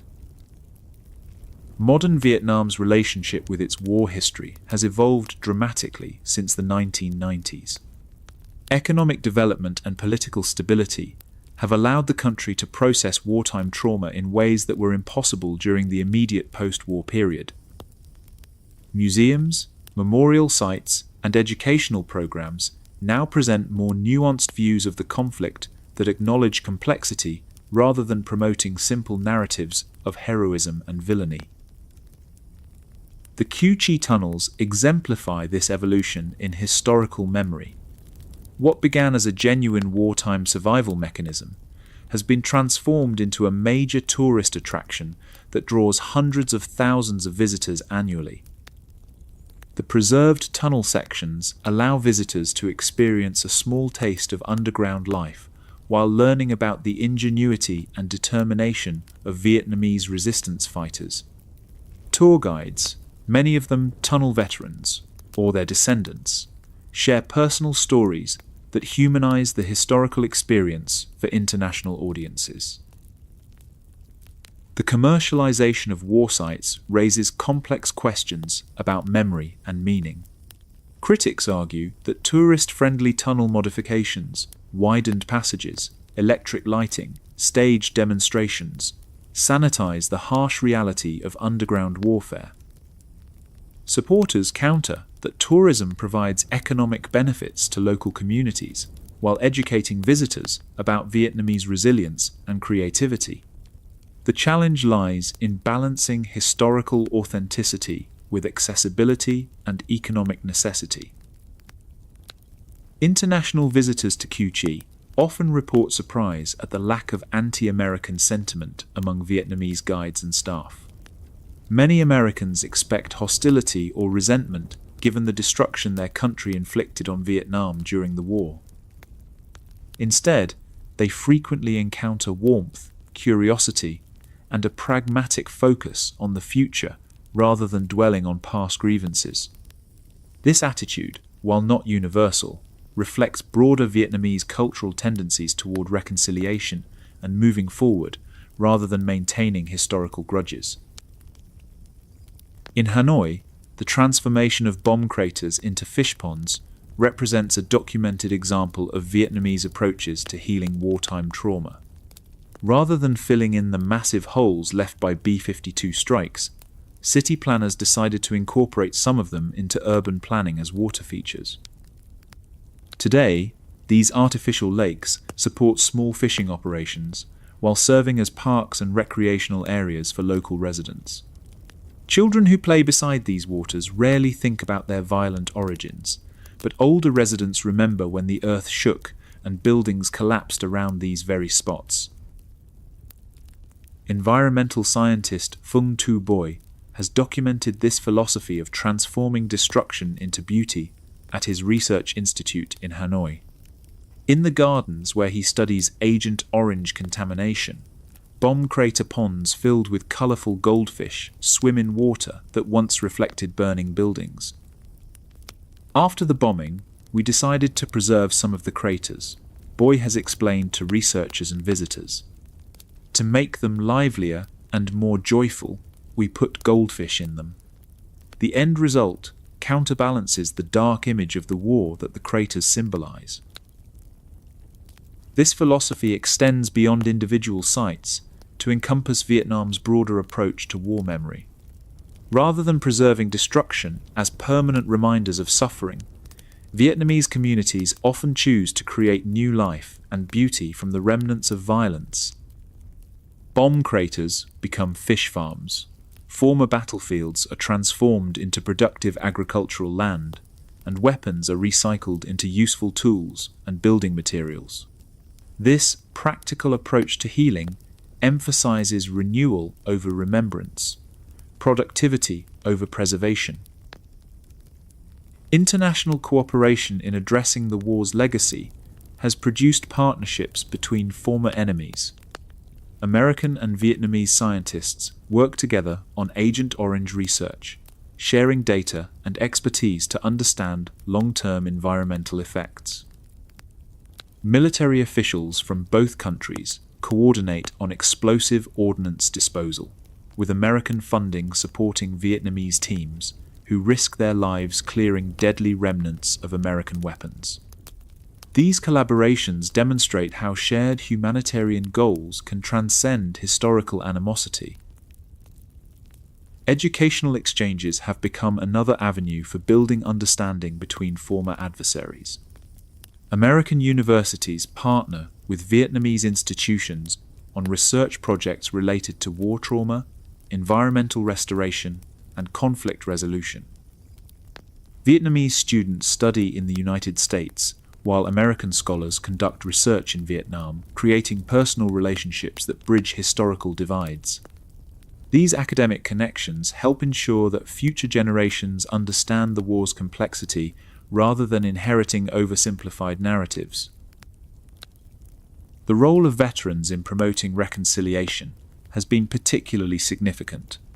Former American soldiers have returned to Vietnam to meet their former enemies, participate in humanitarian projects, and process their own wartime trauma.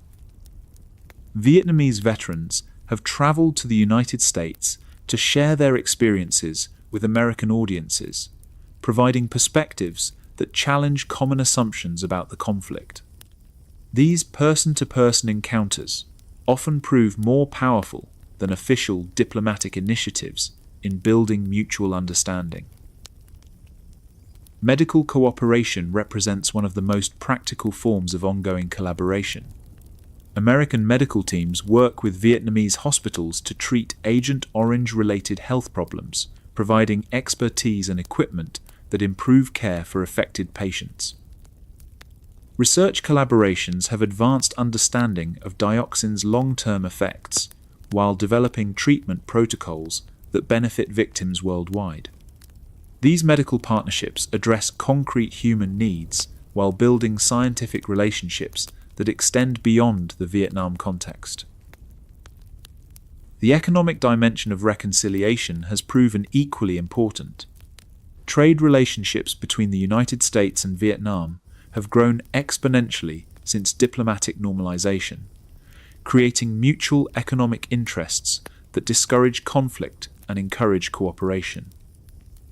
American businesses operating in Vietnam often discover that their Vietnamese partners are more interested in building successful enterprises than relitigating historical grievances.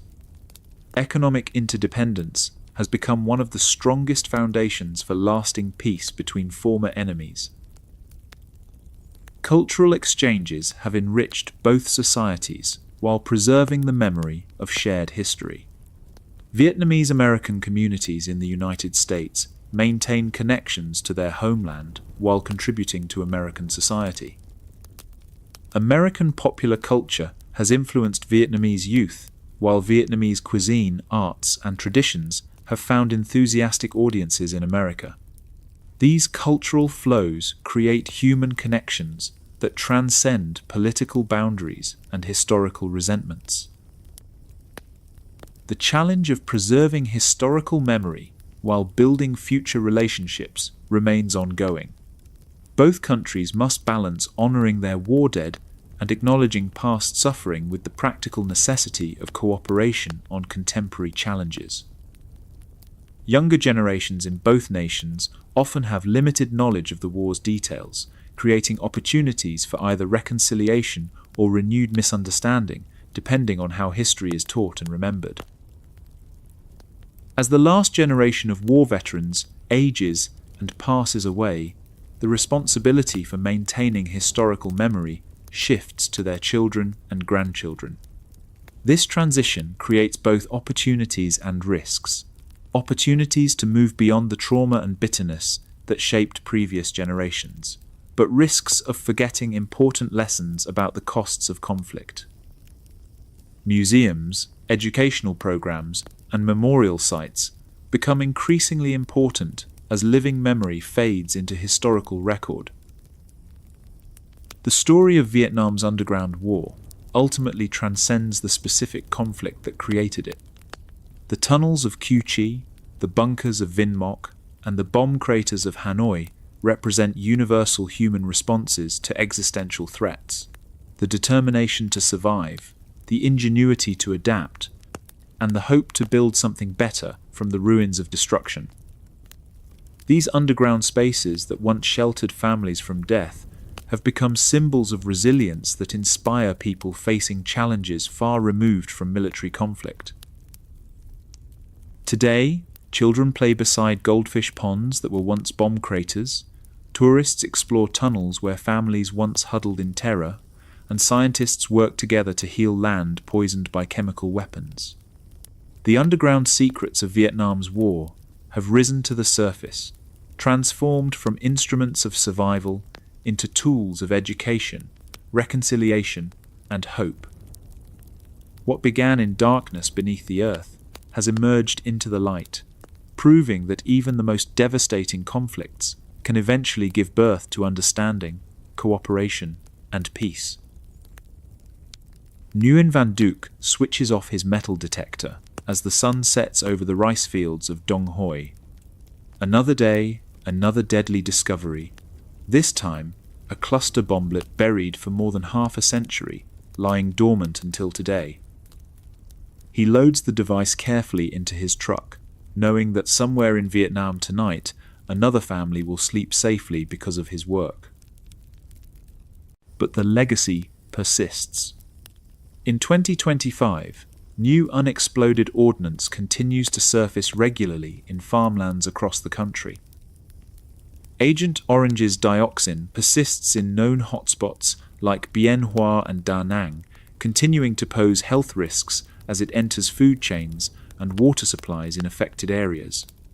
Families still await loved ones among the roughly 1,573 US personnel and hundreds of thousands of Vietnamese who remain missing in action. Vietnam has transformed dramatically since the war ended.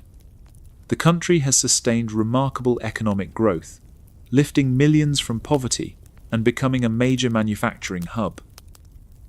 Cities gleam with new construction, young people embrace technology and global culture, and the nation looks confidently toward the future. Yet beneath this recovery, the underground legacy of war persists with deadly patience. The tunnels, bunkers, and underground networks of Vietnam became iconic examples in guerrilla warfare and influenced military and counterinsurgency doctrine worldwide. They proved that determination and ingenuity could challenge overwhelming technological superiority, that the will to survive could overcome any weapon. These lessons echo in conflicts globally, wherever the weak face the strong and refuse to surrender. Although the war officially ended decades ago, its legacy remains in unexploded ordnance that continues to claim lives. Some wars end with treaties. Others end one explosion at a time.